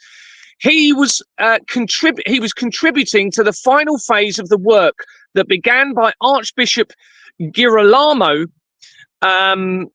Prigione, which led to the legal recognition of the Catholic Church in 1992. So it was from 1992 that the Catholic Church became legally recognized. That's the same year that the Companies House record started to become electronic, and how I found out about this. This was also the year after David Icke came forward claiming to be acting on behalf of the God's Head and stating that the world will be devastated by earthquakes and tsunamis. This is the same year that I've said Terminator 2, Judgment Day, my favorite movie, came out. And when you research James Cameron via Avatar, which again came out in 2009, the same year as the Royal Foundation of the Prince and Princess of Wales, he connects to a company via that movie called Ingenious Film Partners. Ingenious Film Partners 2 LLP is on the incorporation document for the Royal Foundation of the Prince and Princess of Wales that links all areas of the fraud. That year, 1991, so the year before all of this stuff happened with the Vatican and with the Catholic Church, is when the relativistic heavy ion collider, which was in New York, started to be built, and it was activated in 2000, the year before the World Trade Center disaster. I've since got more information that suggests potentially that technology may have been used on the World Trade Center disaster, which I need to go into that a little bit more. Since 2000, the same year that was activated, okay, Parolin, so the same guy we're talking about, has worked with the then Bishop Artilio Nicora on the implementation of the revision of, let's go to the next page, of the Lateran Concordat of 1984, with particular reference to the Italian military ordinariate, meaning they had the ability to influence any targeting of creation or humanity via that military control and connection to the Vatican. When searching his name on Companies House through Google, a document is revealed regarding the Galileo Foundation. Okay, so you can actually see his name on that initial search. There's a link to the document. You can see there's his name. You go into the document, there's no mention of his name. You search the document, no mention of his name. So it looks as though the algorithms may have picked it up from a previous entry, but potentially they've moved it. Now, this becomes important because I had seen the Galileo. Now, remember, that related to the Galileo Foundation, that document. Now, when I searched my document, the only time that I'd seen Galileo so far was the Galileo project that links to the AI Atlas comet that is on its way to Earth. Apparently, it's going to be its closest at the end of, is it this month? I'm hearing conflicting stories. For those of you who don't know what this is, they're claiming that it's the third interstellar object ever. There was one in, no coincidence, 2019, I believe, year of the outbreak. And I think the other one was 2016, when a ritual took place at the Shiva statue at CERN, and Shiva represents creation and destruction. Now, obviously, they put that ritual down as a hoax. I've seen a video of that ritual. Again, we have to consider that it is part of the deception. However, you do have what appears to be some sort of ritual taking place at the Shiva statue in that year. So, the Galileo Foundation, when we look at it, just a bit more on the Atlas. So they've called this thing 3i Atlas. Atlas, remember, is the name of the experiment that took place at CERN in 2012, where they supposedly discovered the Higgs boson or God particle. Atlas also becomes relevant because Atlas Holdings in July this year purchased De La Rue, who is the main currency producer for the world. And that is the first time since 1947, which is, remember, the date that they created the Doomsday Clock and the Association of Chief Police Officers of the United Kingdom was founded. It went on the London Stock Exchange in 1947, came off for the first time in July this year, as I'm continuing my exposure. Atlas Holdings Limited dissolved in early 2022 when I was actually making inquiries at Exmoor Manor Freehold Limited. And then I've gone in, there's another organisation called Atlas Holdings Group that I've found. And unfortunately, I haven't got the evidence in front of me, but that was critical within my document. But I don't want to tell you the wrong information, so I'd have to research that later to tell you. So remember, we have this document that comes up when you search his name, but there's no name in it, even though it's on the article there linking to that document, and that pertains to the Galileo Foundation. Well, the Galileo Foundation on Companies House was incorporated as Galileo Education Limited in July 2016, a month before the apparent ritual took place at CERN, and the same year as something else came out. before its name was changed in 2017, the year afterwards. Lucy Doherty connects this company to 10 companies, including a company called Their World, THEIR, World.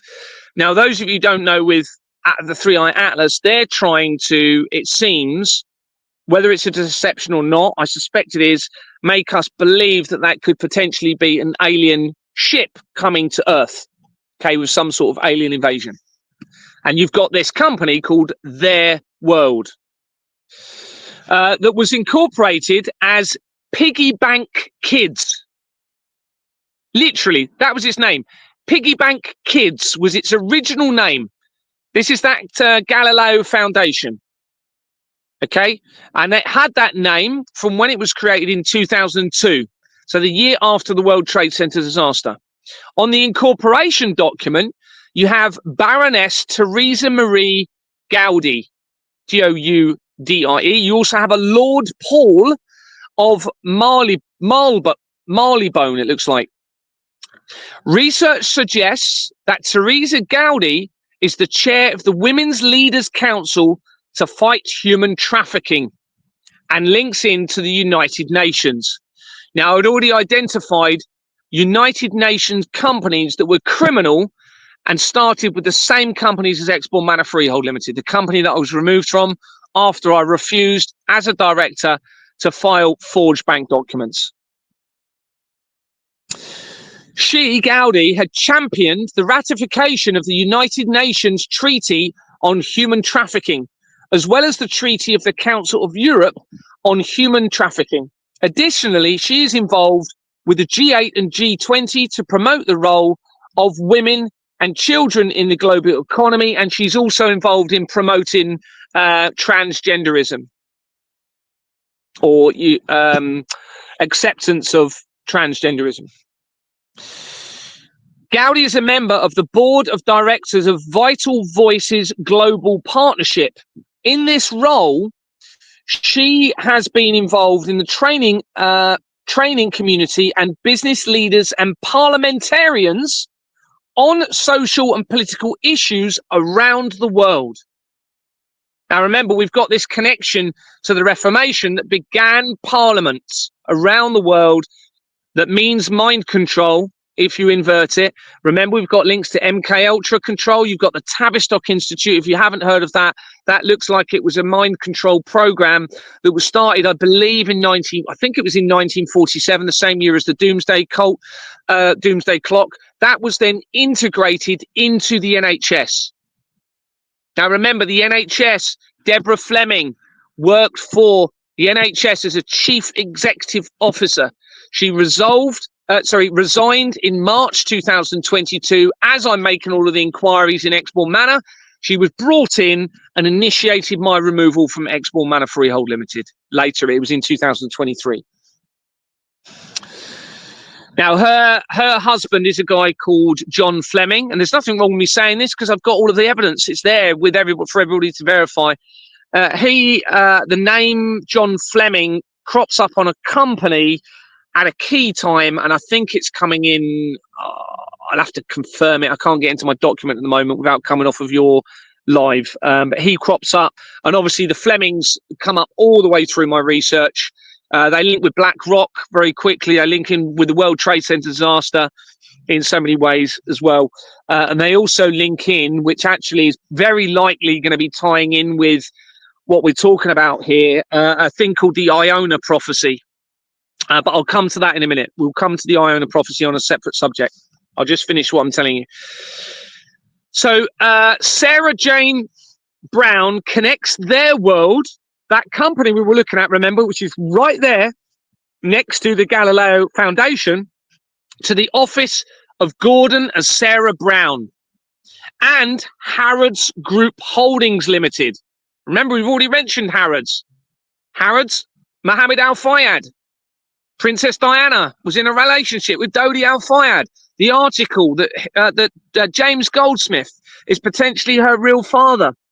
The link to the Goldsmiths tying in with the Rothschilds to what appears to be a very sinister group of individuals that are inverting everything in the world.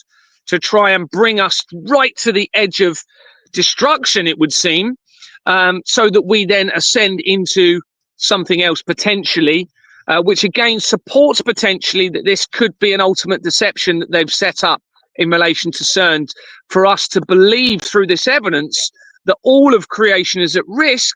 Well, you can't get much more serious than that, can you? If we're thinking they're actually trying to end all of creation. So it could be that we're gonna come back from this into a new era, leading back into truth, transparency, trust, and moral conscience. And certainly, if I have my way with my strategy, now we know what the world's problems have always been linked to. We now know what needs to happen, at least on a transitional basis, to prevent this ever happening again. It will never happen again, based on what I'm aiming that we end up doing with all of this evidence. Sarah, so we've got this Sarah Brown company. We've got a connection to the Gordon and Sarah Brown company and Harrods Holdings Limited, where they resigned from that company in October 2022. As I'm continuing to make the inquiries with an Exborn manner. And that's all the way through my research, okay? You can see that they've been directors for a long time, and then when I'm coming along, you can see they all start resigning from everything. And over a fifth, just on this point, over a fifth of all companies on Companies House have dissolved since I've been exposing this. So there's over 5 million. There's 1.3 million at least that have actually dissolved, and there'll be probably at least that again in the process of trying to dissolve and in the process of dissolving or striking off from the register. And remember, the National Crime Agency suddenly came along and removed 11,500 as they were panicking about what I was doing. And the National Crime Agency, you'll see in my document, they're part of the fraud. All intelligence agencies, I've linked them all to the fraud straight away. Key parts from the heads of the intelligence agencies.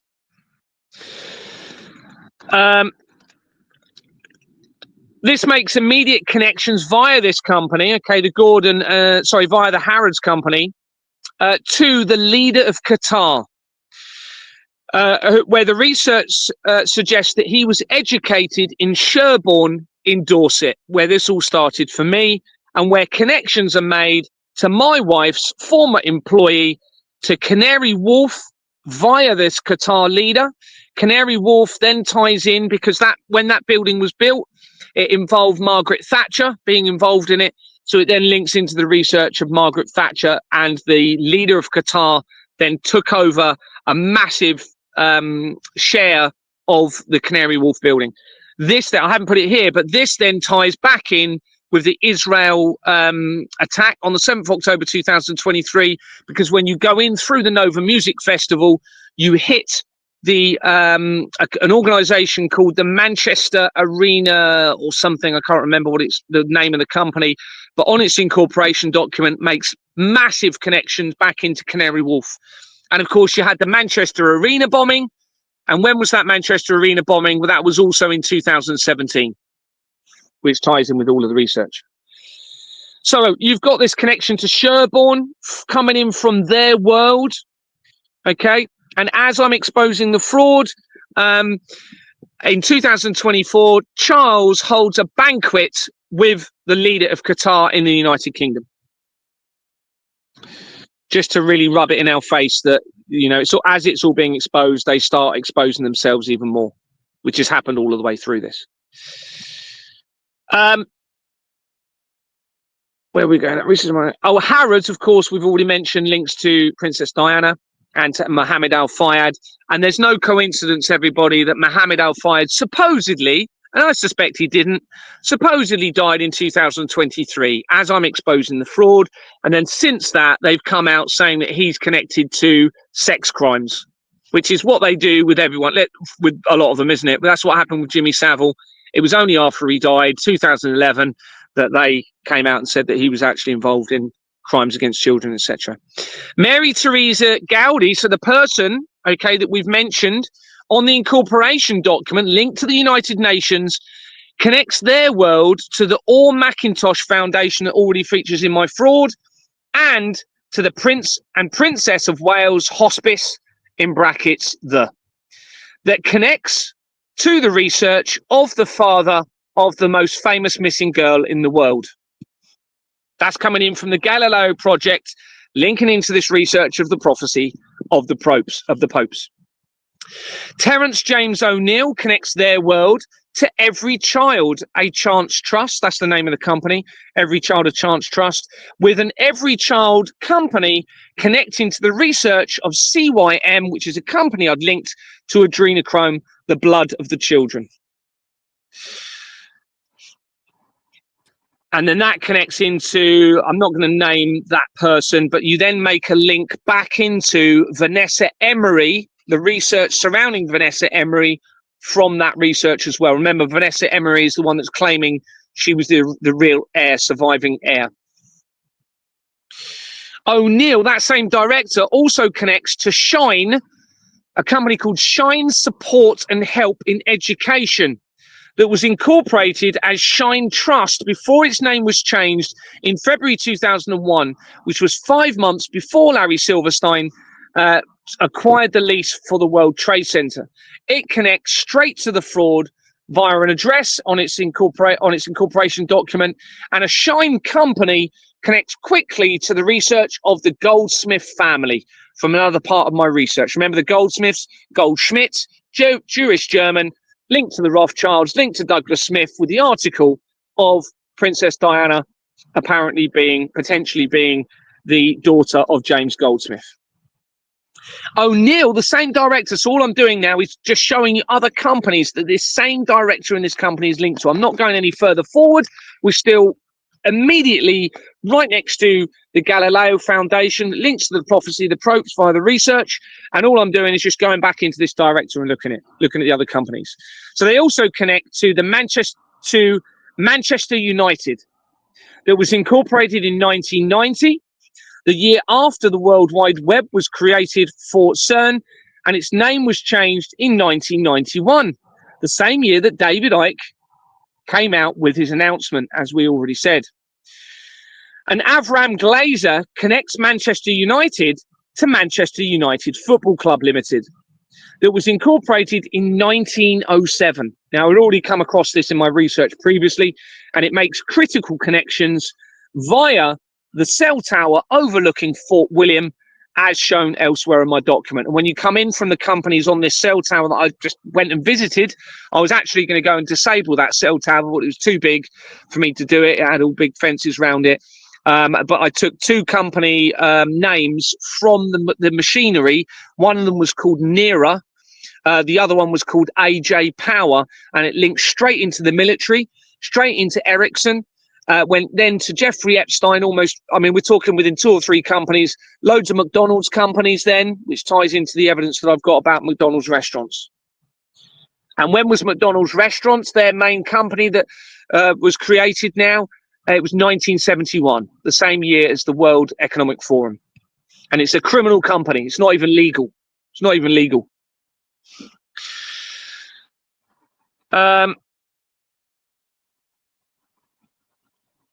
Just reading, sorry, ahead here.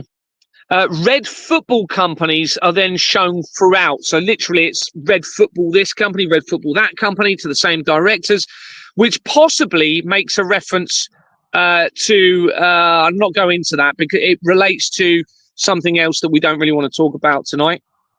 Going back here, we've now got another director called Gregory Dyke that connects their world to 50 companies, most of which appear to be mainstream television and media companies that make immediate connections to the research of Lucy Letby.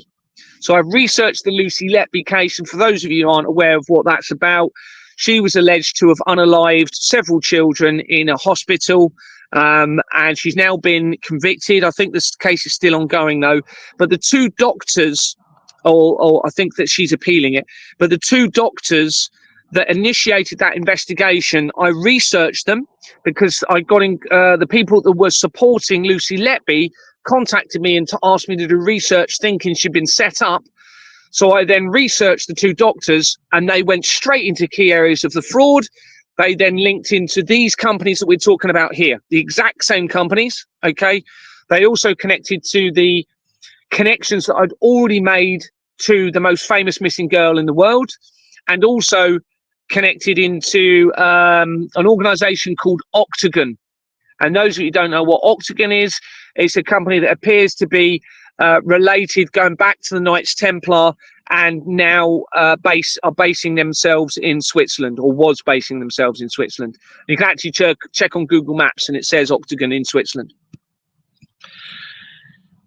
So Roy Allen Gardner connects their world. So we're still within that same company. Remember, we've got their world right there within the Galileo Foundation, and within the research that we've done surrounding this potential new pope coming in that may fit the prophecies of the pope and the last judgment and the end of the world. Now, I don't want to scare anyone, all right?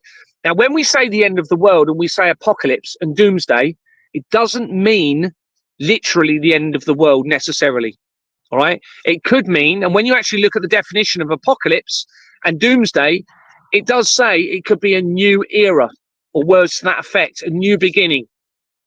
So please do not be scared because I'm using words like doomsday and end of the world. But this is what they do, you see. They use the words because it scares us all. It makes us immediately, we're thinking, wow, the whole world's going to end in terms of, we're going to be blown up or whatever. Doesn't necessarily mean that. And I actually believe it's not going to mean that at all. I really don't believe it's going to end up with that at all. I think we're going to end up with an absolutely incredible world to live on, where there will be fairness, integrity, equality, transparency for absolutely everyone, no matter what skin color, race, faith you might have. I honestly think we're going to be seeing something incredible coming our way. So Roy Allen Gardner connects their world to 33 companies, including various Centrica companies, features prominently throughout my research, British gas companies. All of these feature throughout my research, Automobile Association companies, and BAE companies that makes critical connections throughout my research. This is why we're talking about BAE. It's very important because it's the largest defence contractor for the United Kingdom. Now, remember, this international fraud they've got in place enables them the ability through this forgery to launder money stolen from the masses through international conflicts, or the illusion of, all right, or the illusion of, we have to remember this, and all of the other problems that are going on around the world, or the illusion of those problems around the world, because what they is a problem reaction solution criminal network. They need the problems, they need to make it appear as though it's a problem so they can justify getting more money from everybody, and if necessary using this system of crime to control, manipulate through this crime, if necessary, cause you to be fearful, cause you to suffer, cause you to be anxious, to be confused through everything they're behind, so you then turn to them for answers, when really we are all so incredibly powerful when we have no fear and when we are in tune with our moral conscience. As long as we're in tune, because that moral conscience protects us all from ourselves, from guilt, and it protects others as well by, treating everybody how we want to be treated in that rational state of mind. That's it. So that's it. That's all I've got so far, Ron, in relation to that. And just to summarize, so we've now got a fairly conclusive connection now to the prophecy of the popes, tying in with the research had already done around the 3-eye atlas, a comet, which they're trying to claim, whether it's real or not, is literally on its way. I think it's going to be, they're not saying it's going to hit Earth or anything like that. They're not saying that's a threat, but they're trying to make us believe that there's a potential alien invasion in relation to that. Whether that's to cover and make us think that, when actually this is some sort of other divine intervention, I don't know. We have to consider that. Is this actually not them, and this is a divine interaction with Earth from something beyond our understanding? I don't know. What I can tell you is this was spotted in July 2025 for the first time. And July 2025 is the same month that Atlas Holdings acquired De La Rue that I told you about. It's also the month that they announced a new head of the UK military called Richard Knighton. And when I researched Richard Knighton, he links into all of the key areas of the fraud straight away, including he links back in to the Satanic Temple United Kingdom Company, and also he connects into the goldsmiths again. So then we go back to the potential origin of the Sabbatian Frankists in all of this. Now, some people might have heard of Satan's little season. A lot of people have said we're coming out of a timeline of Satan's little season, which means that the whole biblical timeline is different. And it means that we're literally going to come out of this time of evil that's reigned a lot longer than we've actually ever thought. And when you look at what we're seeing here with the Reformation, you know, if we're saying that was when the control and mind control and evil might have began, let's just presume it was, based on the connection to governments and linking in with the, you know, the Catholic Church, etc., that we've just discussed, then evil potentially has been reigning for a very long time, since the 16th century. So it could well be we're coming out of it with this evidence, in which case it's incredible news. And this ties in because I don't know if we can we talk about the color shoes that people wear? Ron, are you happy about that? If all you can refer to, listen, all you can say is there's possibly a specific color of shoe in a possible group of people. You have to speak about it that way because because the people that own YouTube have a terms of service that, you know, the movement with the person that has the letter at the start of the name and has the mask and all of that, is now being considered as a terror group, and it's seen as spreading terror information. YouTube, awesome. Thank you for letting us be here. Big shout out, Google. Okay. So you can speak about it in a way that everyone knows what you're talking about, but you have to be like moronic about the level of like layer upon layer. So just be there, you know what I'm saying? It needs to be that level of like stupidity when it comes to referring to it. There could be a group of people with a matching set of supposed footwear that might possibly exist. In fact, I'll set you up and then you can just go for it. There may be a possible group of people that have footwear that has some connection to each other, maybe in a way, possibly. I don't know. It could be, this could all just be nonsense. Could be, don't know. But Gary, carry on. So what Ron is talking about there becomes relevant to all of my evidence because it ties back in with that particular type of shoe and McDonald's. Okay, links in with McDonald's, which then ties into the evidence that potentially our wee little ones may be being put into our food chain. And this sort of leads me on to the other subject that I was going to be talking about, and the red hair side of things. So let me get that on the screen because this becomes relevant in everything. And just get the right page up. Please like and share, like and subscribe, like and share. I'm not interrupting. See, Gary wasn't saying anything, so I'm just getting that in there. Okay, like and subscribe, please share. Thank you very much. I just want to say we're closing in on 50 minutes. So Ron's not said anything. This is a record. Okay, it was a record. Has it been that long, really? Has it been 50 minutes? No, an hour and 20 is when I said I'll shut up for the next 40 minutes, and it's now we're at 2 hours and 7. So. Can we get some penguin emojis in the side chat in celebration of Ron shutting up? I'm going to keep it up. This is a whole new Ron for the Shaun Attwood channel. Okay, a whole new Ron. All right, but sometime when I get an opportunity, I need to let it out because it's like a pressure cooker. Okay, I need to tell you my Darren Brown story. When you were talking about Darren Brown, that was 40 minutes ago, Gary. I've had something to say for 40 minutes and shut up. Gary's still looking for something. By the way, he's still looking for something. So I'm just saying. So when through various bits of research, am I allowed to talk about Mr. Robinson? Okay, so Mr. Robinson, just referred to as the man who gathered that big crowd that time. There's there's a really stupid reason why we can't talk about that guy, and it's nothing to do with. In fact, do you know what? Totally steer clear of him just now, and I'll clear even if me, using stupid terminology with the boss if that's given us enough of a layer. Anything that gets vetoed, we'll just put on my channel. All right. No worries. Okay. Right, nice I'll skip forward a little bit then. So eventually throughout my research, you hit an organization that involves potential crimes against children. Let's just say it that way. Okay. Not very nice crimes against children, possibly the worst crimes you could imagine against children. And there's a particular company I come across, and on that incorporation document, there's 3 companies, and they're Redhead companies.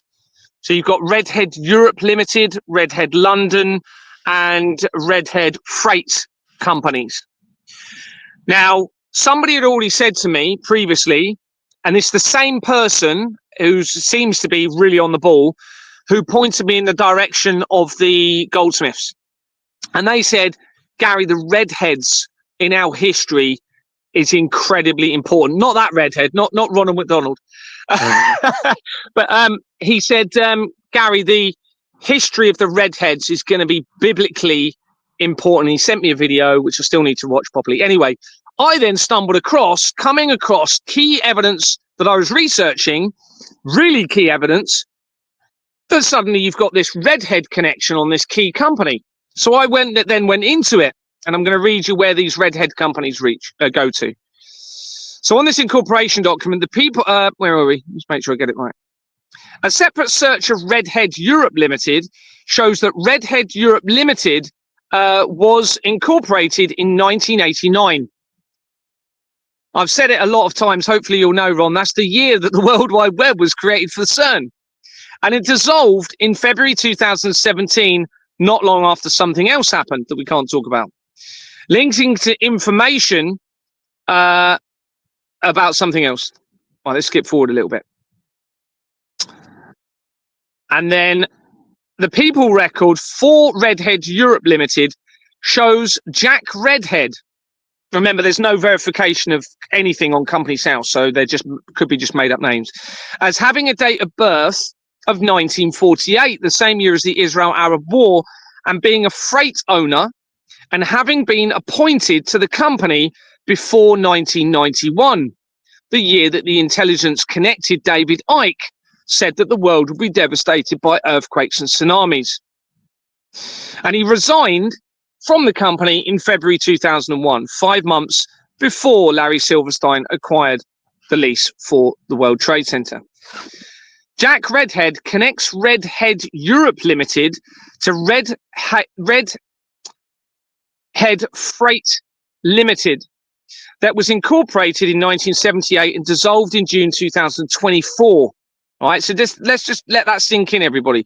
So a lot of these companies, they're right back in 1978, and it's no coincidence that as I'm continuing exposure, they're dissolving them all. All right, it's been around for decades. Some of them very quickly after I start. Some of them they've tried to think, oh, how are we going to deal with this? And they're probably moving a lot of money around and resigning people, etc., and trying to destroy records. There's been so many fires around the world as I've continued this exposure, all right, and explosions. There was an explosion at JP Morgan Bank in America. You had the fires in Hollywood are definitely going to be related to this. During those fires, they claimed one of the Rothschilds family were died. All right, and I think the reason they did that was another Rothschilds died as well. And I think what they were hoping is they could say, well, the Rothschilds are now gone, and the evidence shows that they're massively part of this, which they are. So therefore, world, you don't need to worry now. We're going to come in and create this system which isn't going to be fully transparent, isn't going to have full verification, and will allow the ability for them to continue to launder money from you into their crimes and their addictions and whatever else they're involved in. And we know they're doing that. All right, because just quickly on this point, because it's important to understand this, no verification at all since 1844 on Company's House. Suddenly, as I come out and start exposing this, on the 6th of October 26th of October 2023, after the Israel attacks on the 7th of October that month, they say they're going to verify some company details. So in other words, they can be selective on who they allow to slip through the net and use this system of crime. Okay. Then on the 7th of in March this year, they brought in their new verification processes, which completely omitted secretaries for companies completely. So all directors have to be verified, but not secretaries. All right. Then I found out, coming in from the research of the intelligence agencies via their names, the heads of the intelligence agencies, I then saw, oh, there's a virtual secretary being used. So this tells us 100% they want to allow the money laundering to continue, because they're now using not even real people, they're claiming. So, of course, there's no accountability and liability to launder the money through those secretaries. All right. So, and that's the intelligence agencies, everyone. So that tells us that they, for whatever reason, they still want this vast amount of money to be stolen from the masses for whatever agenda. Now, I suspect it was going to be for the collider technology that they're building, the future circular collider, which would have been 3 times bigger. I think this evidence has completely stopped that now. All right. And I think this is where the Iona prophecy comes in, which I'll talk about that. I'll come to it in a minute. Remind me, Ron, Iona, if I forget. Oh, yeah, because I'm going to remember that, mate. One of the mods, write that down, please. Don't let me down, mods. Okay, Gary's asked me to remember this. And it's you know. Iona. Jack Redhead connects Redhead Europe Limited to Red Freight Limited. I've said that was incorporated in 1978, dissolved in 2024 as the exposure continued, and close to when the connection to the blood of the children that I made that connection on. Oh, where me? Hold on. The name Michael Richard Council is shown on page 7 of the incorporation document, and others on the document connect to Swift Incorporations Limited, that also then connects to Export Manor Freehold Limited. So that name that's on that document is basically the same name that links to Swift Incorporations Limited. That's no surprise. Swift is the same name, okay, as the asteroid that they tried claiming was going to hit the Earth with Derren Brown, and it's the name, remember, of the organisation that the International Transaction System. And that International Transaction System started to be used in 1973, which is the same year that the World Trade Center building was finished being built, and it's the same year that the Soylent Green movie was released.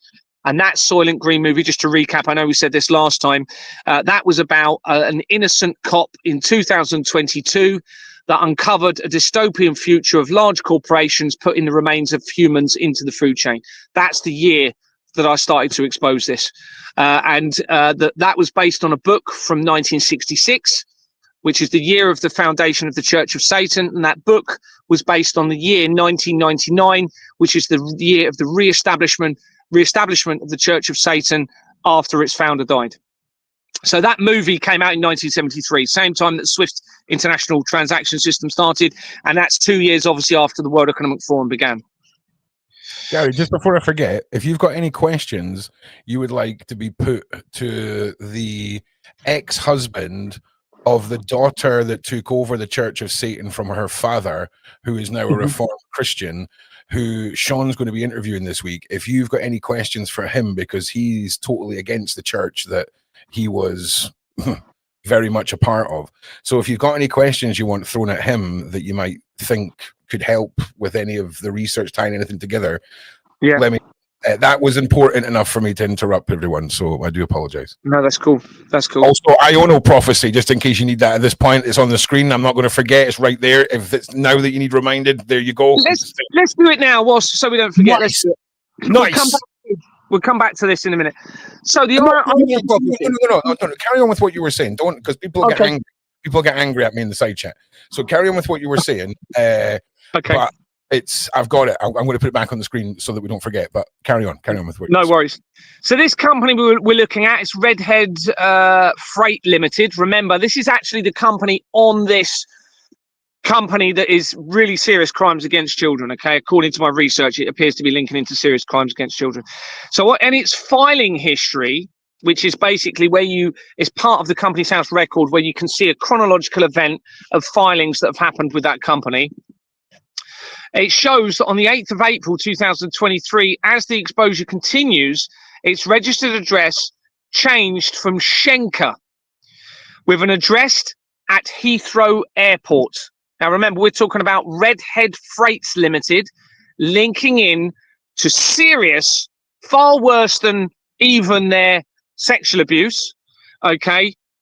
We have a freight company linking in with Redheads, and now we have a link to Heathrow Airport and freight for these Redhead potential people. Okay. Linking in with the fraud as well.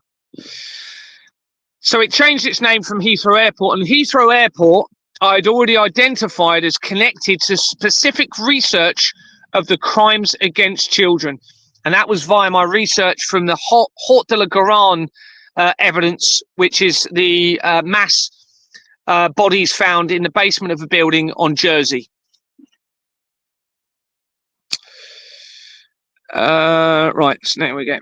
Now, Schenker, remember I said that Schenker connection there? Okay. Schenker companies are shown as the previous company of control, and research of Schenker shows it is connected to Hitler and the Nazi regime, where it had been involved in pillage and plunder. They were the actual words it used on the research. So now we have yet another connection to the Nazi regime. Okay, in all of this, I'm almost certain that the whole Nazi regime was a deception against all of humanity, and it has enabled them to literally take over the entire world using this system of crime. And this is now where it's all coming to a head. I think almost it was the last version of the way that they previously have been dominating the world for years, but news and media connecting the world by that point, it just did not work out the way they thought it would. That it's worked for the previous however many hundreds of years by just creating a monster and pushing it through the world. And he was, he did a pretty good job of, doing that. And you're so right. And again, when you bring up Hitler and Germany again, are we about to go back to the Goldschmidts by any chance? Are we circling back to more connections with them at this point? Well, they originated. I preferred it, Gary, when I didn't understand what you were talking about. Like, it was way less scary when I didn't get it. I'll be honest, right? And now I'm shutting up, Gary. That's where we're at. That's where we're at. Nobody needs to be scared. Nobody needs to be scared about this, all right? I think it's all going to turn out really well. One way or another it is. I believe that. And let's face it, look at the timing of this coming out. They haven't managed to enslave humanity in digital currency control, all right? We've still got a pretty amazing world to live, and we can obviously make it even better once we sort this out. Because as soon as everyone is actually under a system that promotes moral conscience and truth, we will naturally find that everyone will value nature even more, because their system is all about turning away from nature in terms of playing on your games consoles or technology, or coming away from, what you and I used to do, which was go out and have fun, in the woods or whatever, and go and run around. And do you know what a cladda is? No. No, it's like an Irish wedding ring with like two hands and a heart with a crown on it. No. You ever seen a ring like that? No. Okay, that's fine. There's a lot of people asking about your ring, Gary, and it's doing my nutting. Yep. So I'll tell you about it. Yeah. So I'm not. Listen, I'm here just so everyone knows. I'm happy to ask Gary the hard questions. Okay. This is the Illuminati induction ring that Gary got when he was teleported onto the mothership into the interdimension, where he had to give up his soul in order to come back for internet fame. And when he leaves his tent, he'll go back to his mansion and his double life as one of the billionaires of the bloodlines. Until then, we're here for it, Gary. Like, we are here for the story. But tell us about it. Yeah. So my wife and I, we got together in 2007, and I now believe that was a staged introduction. Okay. Well, I don't think this is any coincidence. Guess who introduced us? My sergeant, and guess what his name was? Ben Pope. Okay. All right. Guess what my just quickly, whilst I'm thinking of coincidences, guess what my dad's mum's name was? Bearing in mind we're talking about the infiltration of the royal family. Goldschmidt. Queenie. Pardon? Goldschmidt. Queenie. All right. I mean, that. I'll be honest. that would have been a drunk day in the Illuminati's plan, where they were like, just put it down as Queenie. Listen, I can't be bothered. I need to be home by 5, Queenie. Yeah. I mean, you can tell the days where they were on point and the days where they couldn't be arsed in the whole saga, Gary. Do you know what I'm saying? Yeah.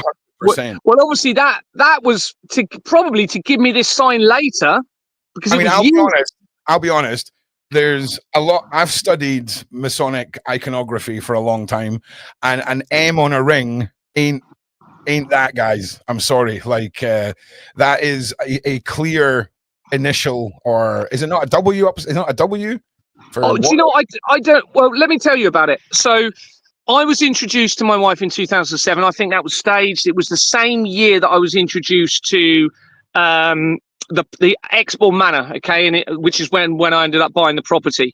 So we got together in 2007. We ended up getting married in 2019. As I started to expose this, I started to become suspicious of her family. There was various things that happened. I've now found out that they're linked to the Freemasons in at least 3 ways. One of those ways is that my wife's nan and granddad, he used to be and again, I don't think this is any coincidence, because guess what his name was? Barry Windsor. Windsor. Guess where he was from? Well, I don't know why I'm saying guess. Kent. So he used to live in Kent, in I think it was Tunbridge Wells area. I think I could have that wrong. And he then moved to Dorset. His name was Windsor, and we ended up moving in with them in 2020. No, 2000. I want to say 2020. And I became very close to him. He used to be a Freemason, okay, when he was in Kent, and then he converted to Christianity when he was about 42, I believe, 42. Anyway, because we were living with them for a while, I got really, really close to him and my wife's nan, but they were, it was not her real nan. It was, that he'd been remarried, and we got really, really close. And then suddenly he died, and they said, "Do you want his ring that he used to have?" So they gave me this ring, and I haven't taken it off ever since. And I have no idea. Now, his surname was Windsor. My surname is Waterman. I don't know if it's a W or an M. Can I just say, Gary, if this was a movie, right, that's the ring that proves you're the actual Windsor heir to the United Kingdom. That's why they've kept you alive, Gary. Okay, they can't kill you because you're royal blood and you're meant to be on the throne. It's all falling into place. Okay, you're the missing Windsor. Okay, I just had to ask about the ring. So listen, it could be the most Masonic of Masonic rings, but Gary, in the lore of Gary, he's given us a very plausible reason. If he wanted to, he could have put together turning the ring round and saying, "Oh, it's W for Waterman," and left us with that one. I even prompted him on that to give him a segue if it was something he didn't want to talk about. So I hope that closes the also, does it rotate or anything, Gary? Is it a flip? No. I mean, you can wear it obviously either way, upside down or whatever. I mean the center part doesn't rotate. No. It's a double symbol ring. No, so we've got all that covered. We can move on from the ring now. Everyone's satisfied with the ring explanation? Everyone? Okay, collectively I'm just going to answer for everyone that yes. I appreciate you. I can speak about it a bit more, just quickly on this point. So a group that I'd identified, linking in via the research to all 3 of my families, okay, tried to use the ring. They recorded a phone call with me trying to use the ring. Now, I wasn't aware that they had any connection to my wife's family, but they must have, because and I realized when they were recording, when they were phoning me, I didn't know it was recording. But I realized because they were focusing on the ring, I thought they're trying to use this against me.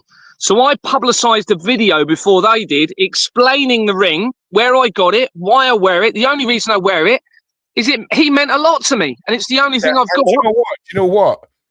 Basically, in Ron's terms, just suck your mum. If you don't take that explanation, just suck your mum. You know what? I'm not even going to let Gary talk anymore on it, because you're allowed in the lore of Gary, you're allowed to have your amulets and your charms. That, I mean, Gary has nothing, mate. He lives in a freaking tent. allow him his frickin' ring. If it's his Masonic granddad's old ring, then suck your mum if you don't like it. It's that simple. But we're moving on because I've got more respect for Gary than to sit here and make him explain his shiny ring piece to the internet. Okay? I'm just saying, like and share. Where else are you going to hear this level of entertainment? Just get the shares done. So we're done with it.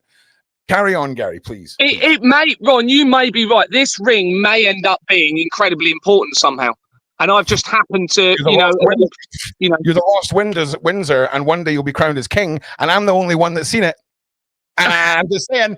Have you seen my ring? Have you seen my ring piece? Gary, I love talking about your ring on the internet. Honestly, it's a beautiful thing, mate. All right, any joy that I can bring to you as you sleep in a tent for the good of mankind, I'm here for it, brother. 100%. Oh dear. Okay, so we were looking at this Schenker company. It's linked to the Nazi regime, but it also then leads to Switzerland via its founder Gottfried Schenker, and it's a parent company, DSV, with Switzerland being where Cern is, as we know, and all of the other stuff that I've already mentioned. So we've mentioned that bit. Now, can I mention this? I don't know if you're going to want me to mention that. I don't know. Can you sign language or something? Probably not. I'll be very careful how I say it. Yeah, give me describe it to me. Like, imagine we're playing charades. Act out with your. No, I'm kidding. All right. Sorry, I've been quiet too long. Tim Berners-Lee created the World Wide Web for CERN. Okay. Now, he worked at CERN in 1980, which is the year that the Georgia Guidestones were erected. Okay, yeah. And he then ended up creating the World Wide Web in 1989 for CERN.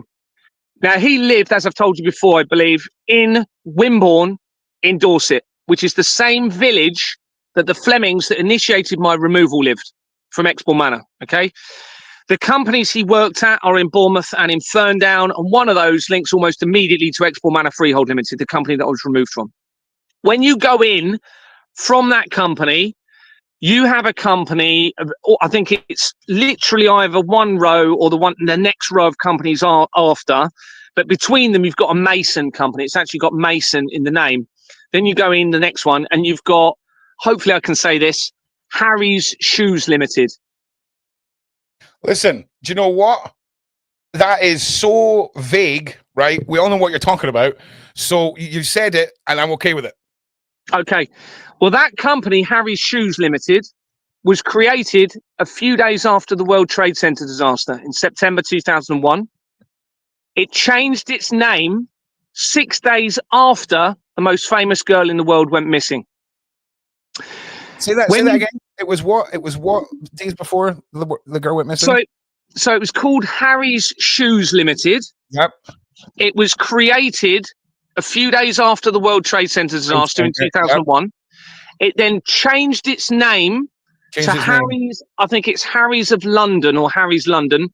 Okay. 6 days after the most famous missing girl in the world went missing. That's what I thought you said. Said. When you go in through that company, you hit Royal Companies. Yeah. Not only do you hit Royal Companies, you hit JP Morgan Limited. Okay. Now, JP Morgan Limited connects to other research of that most famous missing girl in the world.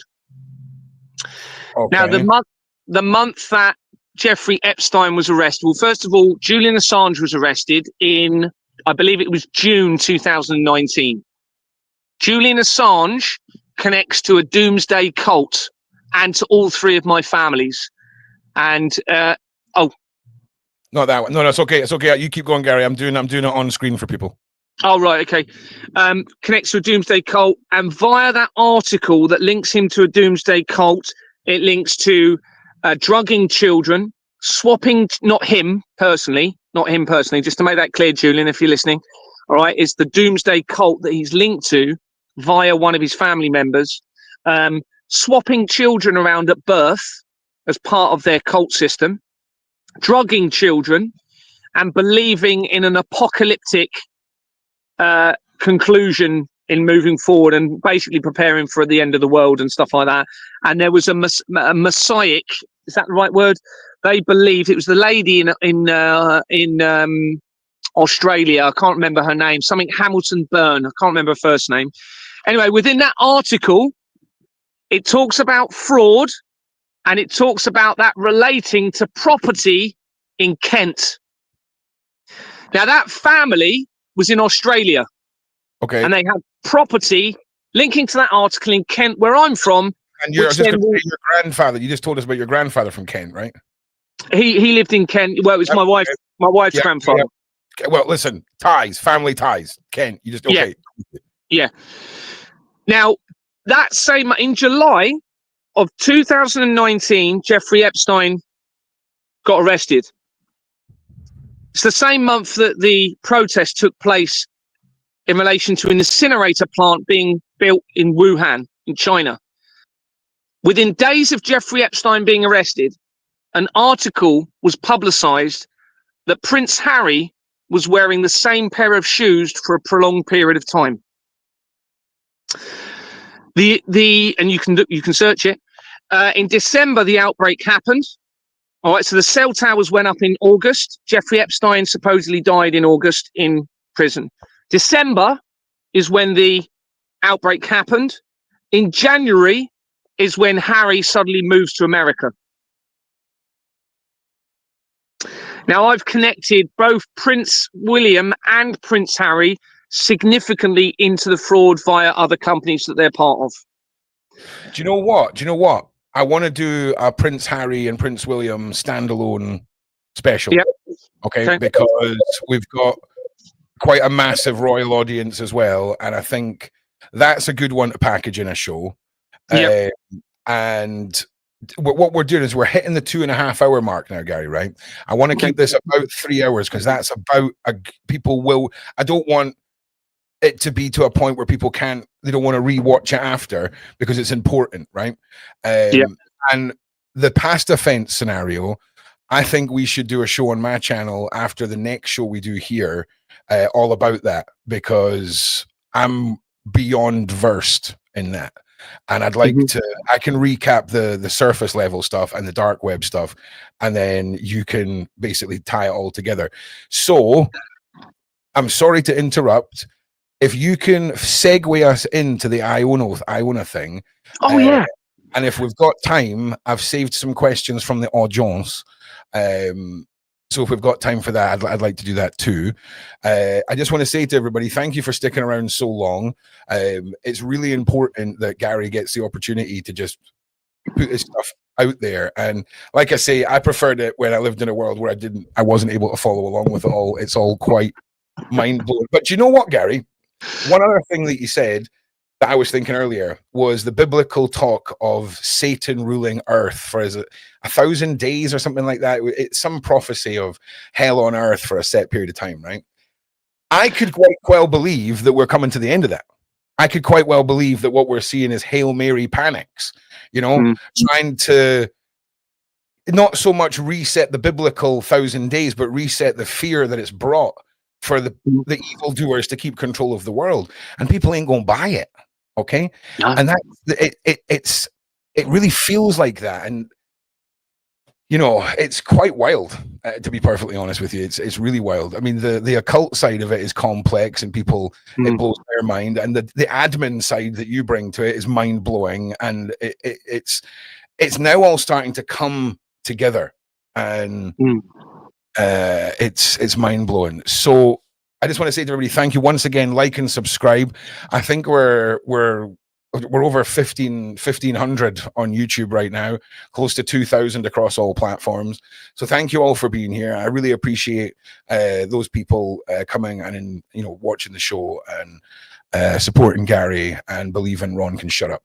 So if there's nothing else you want to talk to on that, the point you were making there, Gary, bring us into Iona, and then if we've got any time, we'll do questions.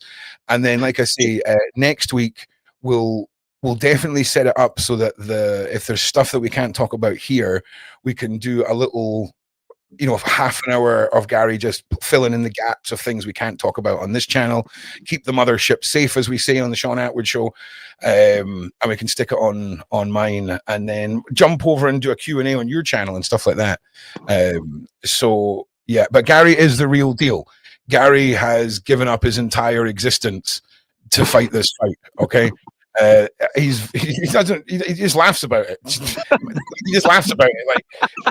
Like I've had anxiety attacks for the last 2 weeks since I became like emotionally involved in Gary. Do you know what I'm saying? Every time I speak to him, I'm just like, are you warm enough? Like, do you need gloves in that? Like, are you okay? Like, are you? Is everything fine? That's most of the conversation in WhatsApp since the last the last interview, and you have to understand, people, how important people like Gary's stories are, the research. I know it's a lot. I know it's information overload. And by all means, you know, play back the podcast, get a pen and paper, write stuff down as Gary's saying it, do your own research, fact check everything. Good luck with that. Right. Maybe actually, Gary, that would be a good thing to do, is to do like a how to be like Gary research a tutorial, because if we got 1,000 people all fact checking your facts, that seems to be how a movement grows, right? Yeah, I had already previously done one. They removed it, but I have got a document that explains exactly how people can do what I'm doing. Well, wicked, because I'm going to be making a web page and centralizing all of it, because that we could be telling people that now, you know, go check, and we can even give you examples of easy things to fact check, because if we can get it to the point where people are able to break this down and view it for themselves, that's the next level, Gary. And I know you love your document, but trust me, people, you're shaving off about 70% of the audience because people are feared of documents. But I've got you anyway. Yeah, sorry. Well, I mean, the document, obviously, the big thing is there's two ways that this works. They'll know about it, so they know it's over, like I said earlier. But also, this document does allow everybody to verify through the document everything I'm saying. All 100%. They've got to do is literally read it, click on the links, go through it. And if they don't trust the links that I'm putting in there, they can still search it manually and verify it anyway.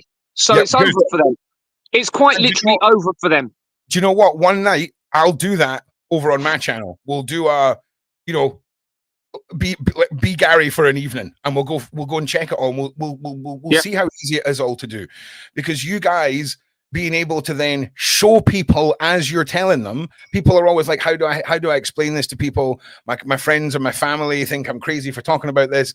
Well, let's give you the power of the PowerPoint presentation, baby. Okay, let's arm you with that as a skill set, because I think that's important, Gary. I think it is. You already thought of it out there, but I'm just saying.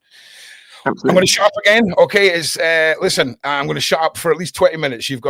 That takes us up to 3 hours, and then you've got 20 minutes on the IONO. Everybody can go back to enjoying the podcast now, because I'm going to shut up, and I appreciate you all. Thank you. Iona or JFK? Oh God, Gary. Okay, so whatever one you pick, Iona or JFK, write Iona or JFK in the side chat right now. Whatever one you don't pick, it'll be where we pick up on the next show. Okay, everyone's going to Iona. I need to stand up for a minute, Gary, because my buttocks have fallen asleep. So just give me a second. I need to get one of those standing desks. You know, the ones that go up and down, Gary. Do you know what I'm saying? Gary's like, no, I can't. I have no memory of what a desk is now, mate. I don't even know what it's like to sit up, if I'm being honest. I'm just in there. Honestly, mate. Honestly, if we can all send Gary a piece of Lego so that he can build a house, that'd be banging. All right. All right. If we all everyone send Gary a brick. Okay. If we all collectively get a brick, send it out to Gary. All right. That's what I'm saying. Okay. Oh dear. Right. I think it's Iona, mate, to be perfectly honest. Okay. Single JFK. Okay. So Iona. There's a few JFKs, but Iona takes it. Iona takes it. Okay, so Iona, I'll tell you about the story of Iona. So if I go back to July 2022, that's the month that I approached Anthony Roberts of Exbourne Manor, which triggered this whole investigation. It's when obviously the Cern... Oh, I've got to charge my battery, hold on. It's obviously when the Cern experiment took place on the 5th of July, and then The Georgia Guidestones came down. But also Elon Musk's brother purchased a drone company, all right, which becomes very relevant to what I'm going to be telling you moving forward. So as we come towards, so obviously drone company, 8th of September, Queen supposedly dies. I say supposedly, 8th of September, okay. End of on a Halloween party, Elon Musk wears a Baphomet on a Halloween outfit, okay. That same year is when he starts acquiring Twitter, and it turns to X. No coincidence, that's 2022. That's the same year that September 2022 is when red heifers were moved from Texas to Israel. And the red heifers, many of you may know, is what needs to be sacrificed to bring about the third temple, leading to the Antichrist. Okay, so that was in September 2022. They moved those red heifers. Anyway, if we come forward then, as I obviously am continuing to expose all of this stuff, 2024, at the end, towards the end of it, you have several big things happen. So you have Justin Welby suddenly resigns, and he resigns over a scandal. He's the Archbishop of Canterbury at the time. He resigns over a scandal involving John Smith and supposed crimes against children. Well, John Smith is the same surname, Smith, as Louise Smith, who became the CEO for Companies House in 2017. So I suspect they're going to be related, because a lot of things happened in 2017. But Justin Welby resigns. Now, I get a load of people coming in to my way, okay, to infiltrate me, but they're saying a lot of the right things. And one of the things they do is they lead me via Justin Welby to an island called Holy Island off the coast of Northumbria. And the research from Justin Welby and Holy Island ends up linking into Iona Island. And Iona is on the west coast of Scotland. And when you research Iona, it's biblically, apparently, very, very important. I'd never heard of it. Supposedly, it would be where the Christian capital of the I think it's Europe, had it not been for Rome. They bury kings there, Iona. But also, I discovered there was a prophecy relating to Iona, and it was called it was St. Columba that came up with this prophecy, allegedly, and it stated that the end of the world would occur near Iona. Now, bearing in mind, we're talking about the falsified prophecies, the last judgment, the end of the world, they're claiming. And it stated that there would be a beam of light that would shine across, and that would signify something to do with the end of the world. But there's also research on Iona suggesting that Jesus and Mary Magdalene are connected to that island. So anyway, I get this information. They try and make me believe, whether it's real or not, that there is a risk of a nuclear war. And I even get sent an article claiming that missing nuclear weapons had been stolen and gone missing in the 1980s involving David Cameron. So they're trying to make me believe that there's going to be a nuclear war.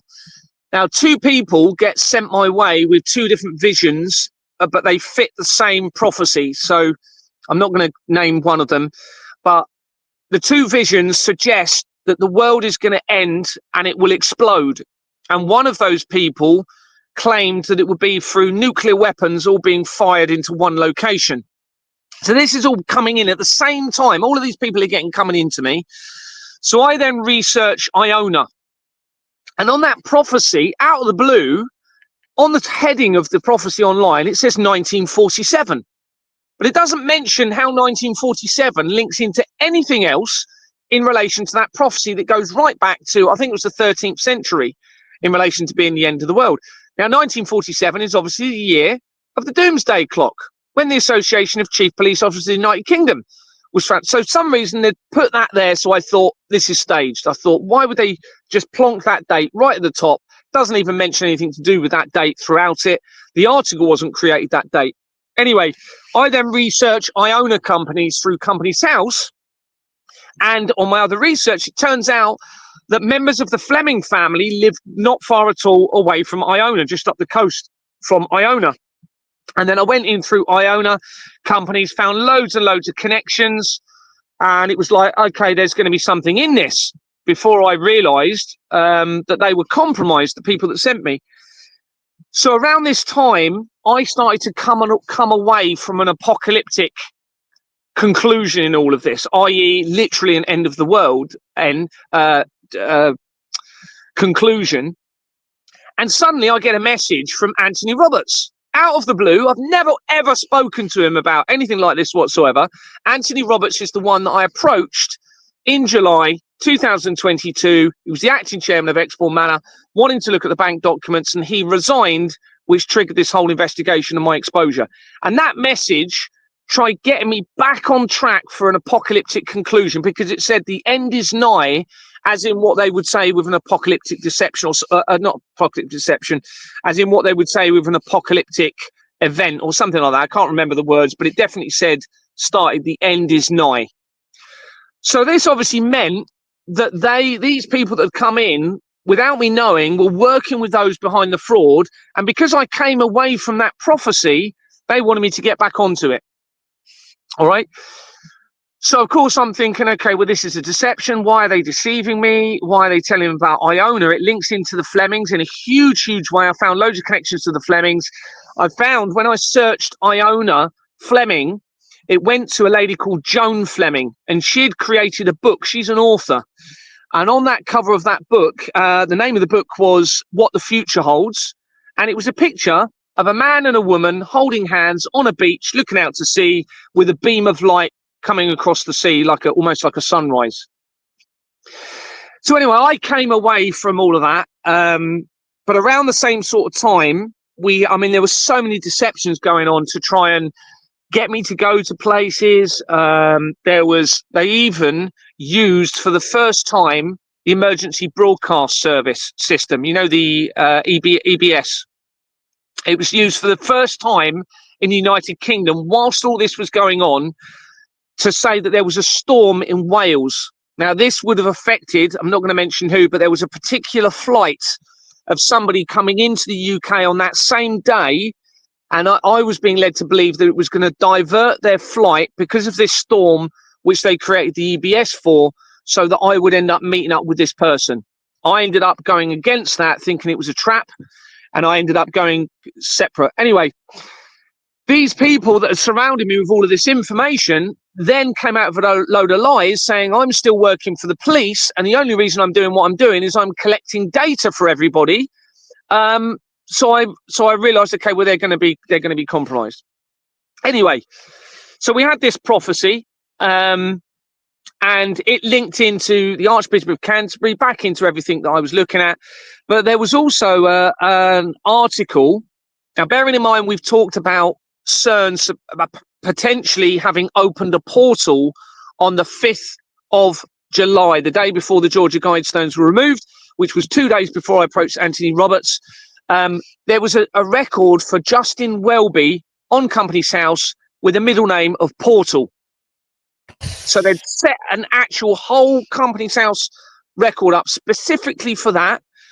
Whether that's to draw me into something that's true, that's going to be a conclusive event in this, I don't know. But in my mind, I'm thinking, obviously, these people are involved in deception through a financial system. How can I trust anything that these people are now doing if they've got a criminal financial system in place? You just can't trust them. You know what I mean? The name Portal, again, right? Is there any way that some of these name changes could be someone trying to point you in the right direction? Yeah, it's possible, yeah.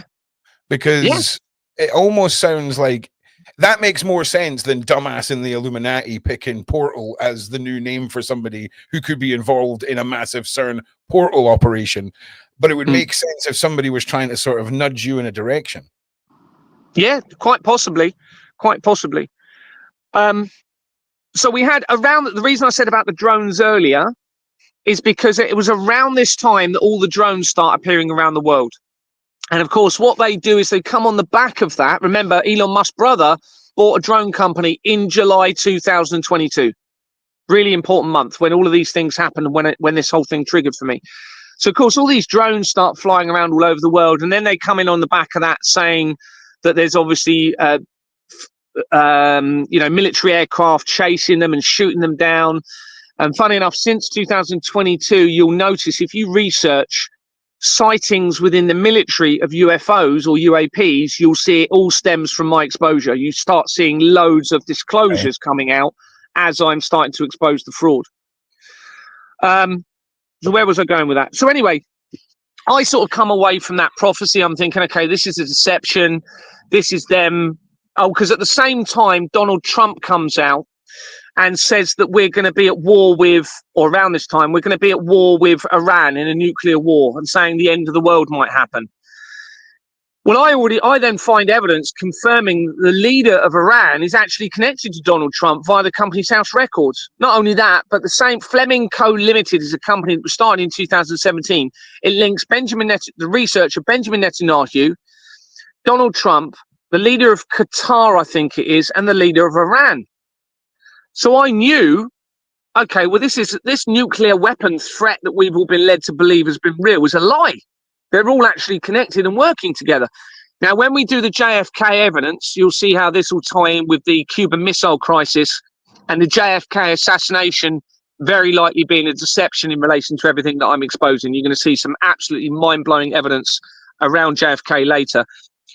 But anyway, if you come forward a little bit then, so I then get come away from them, and then somebody comes to me. I won't say they get sent because I don't know that, because they seem fairly genuine at the moment, but they then start talking about the Iona prophecy, and they find a little bit more information about it and say that apparently something to do with the bride of Christ needs to be potentially sacrificed on Iona to bring about the second coming. And I'm thinking, oh my goodness, I'm being drawn back into this by somebody else now. So they really wanted me to think about Iona. Listen, here's an interesting one. The translation of bride of Christ. I think it was the movie you were talking about before. The one with Tom Hanks in it. Da Vinci Code.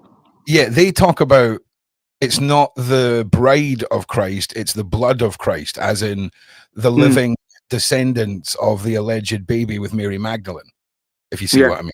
Could totally, I mean, because I could totally buy into that. So translation is an interesting one, especially when it could be bride and blood. I mean, I'm not smart enough to know if that's even right, but that's just my 2 cents on what you were saying there, Gary. So I was turning around to this person and saying, look, I'm not going to condone anyone being sacrificed. If someone's going to try and convince me that I need to take part in some sort of biblical event on Iona and it involves sacrificing anyone, I'm not getting involved in anything like that. You'll be getting your arse over there and kicking some ass, Gary. There'll be none of that. You'll be going straight there. You get any mad invites, I'll be there a mile offshore with a drone, just like that. Gary. Okay, we can figure it out, bro. But you're not just going to be like, nah, mate, sorry, save the world. Nah, mate, I got my tent. You know what I mean? No, mate. Nah. So very recently, I'm being drawn back to Iona. Whilst all of this stuff's going on, I'm finding out about the Vatican now.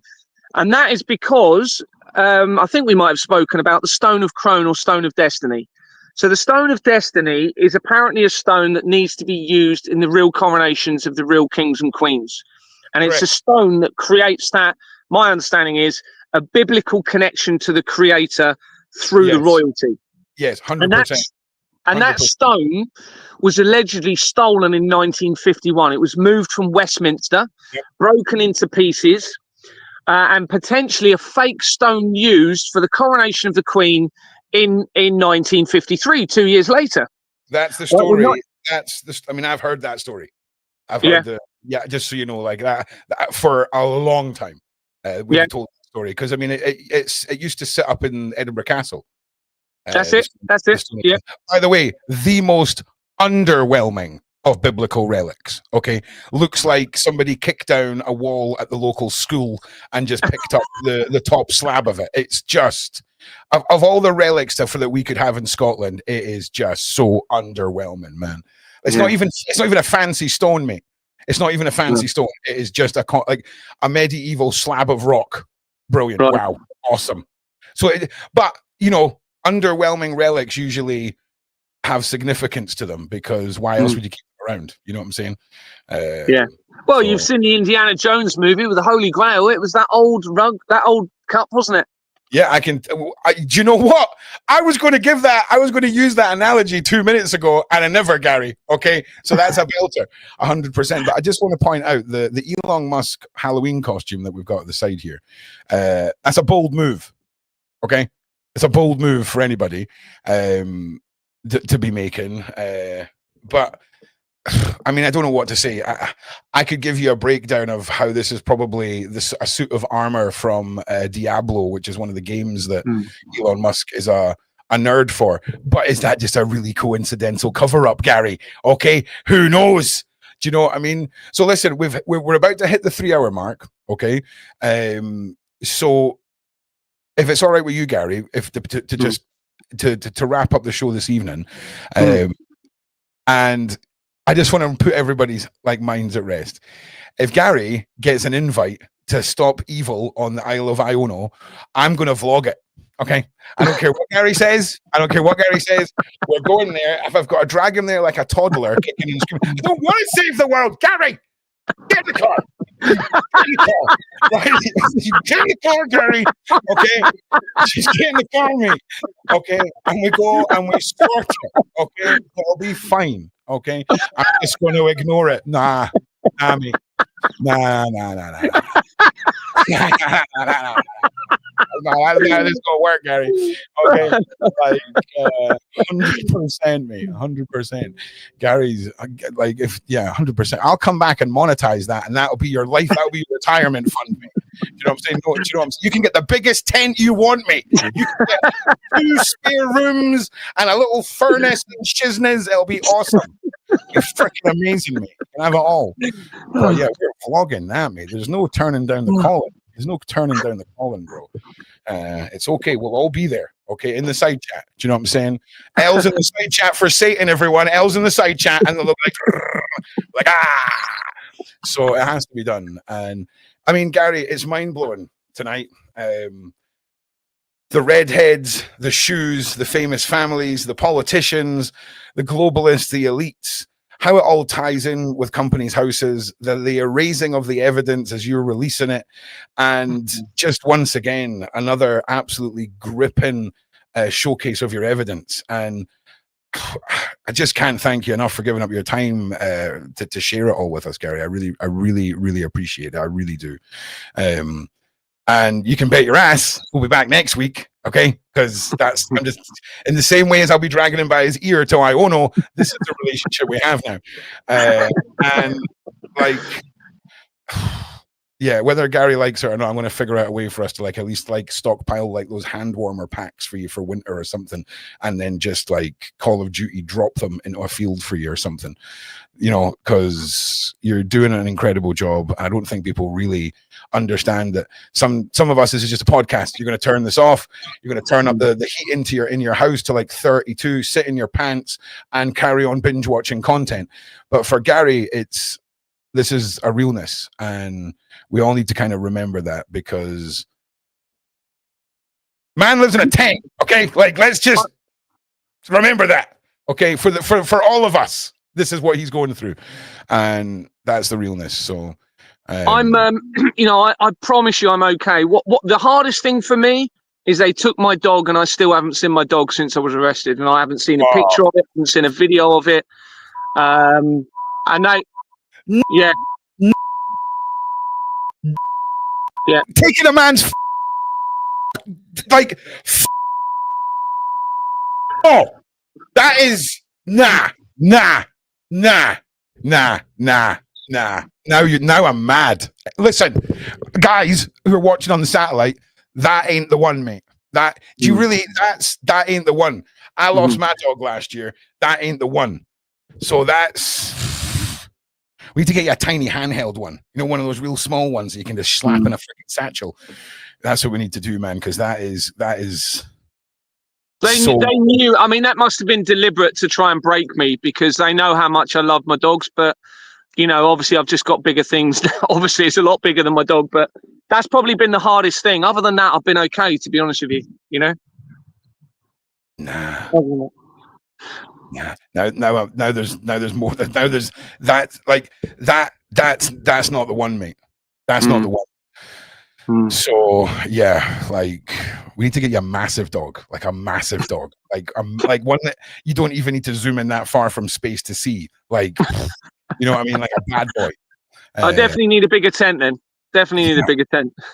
Yeah, listen, we'll figure it all out, man. To be honest, we just need to get a shipping container and bury it underground and not tell anybody. All right, and build the bunker, man. We just need to get you a little bunker on the go. But again, Gary, thank you so much. I like to have a joke with you. Okay, I like to have a little bit of a laugh with you. I like hearing you laugh. It shows that you're at the tip of the spear of this research, but still, you can still have a laugh and crack a smile, which shows us all that you might be right when you say, don't worry. Hey, I'm Gary. I'm going to tell you how the world's going to fall apart. But don't be scared. It was fine. It was fine. I'm hearing you say it. I'm just like, hey. You know what I'm saying? It's like what I imagine parents are like. If you're like in a life-threatening situation, like a plane is having to do an emergency landing, and you're there with your kids, and you're like, "Don't worry, guys, everything's going to be fine. Just bend, just put your hand, okay, like this, and then lean forward." That's the vibe. That's the vibe. So, oh dear. Just saying, bro. Just saying. I'm just saying that's the realness. But thank you for being here for so long, Gary. And I always like I say, I like to have a laugh at the end of this and see you smile. So thank you for being here. Man. Thank you to the side chat for putting up with me interrupting. I know it drives a lot of you nuts. I am doing my best. So I'll see you guys all again real soon. Please like and subscribe. Loads of shows coming up. I can't think of any because my brain is completely smashed. But a big shout out to Shane and to Sarah, the production team behind all of my shows now. They are legends. And through my entire last few weeks of just life-altering turmoil, they have really supported and been the backbone of making sure I still can do my job. So thank you to both of you guys. You're awesome. Thank you to Gary. Thank you to the Shaun Attwood channel. Thank you to the mod. Thank you to the admins. Thank you to you guys sat at home. We'll see you again soon. And to the guys in the satellite, suck your mum, obviously, because suck your mum, like you've done enough damage. We'll see you in the next one. Thank you again, Gary. Take care, brother. Oh no, Gary's frozen. Oh no, we're gonna have to wait for Gary to come back now. Oh no. Gary, you still there? Oh my God. It's fine, right? Everything will be fine. Yeah, it'll be fine. All right. Thank you all for being here. Peace out, my G's. Catch you in the next one.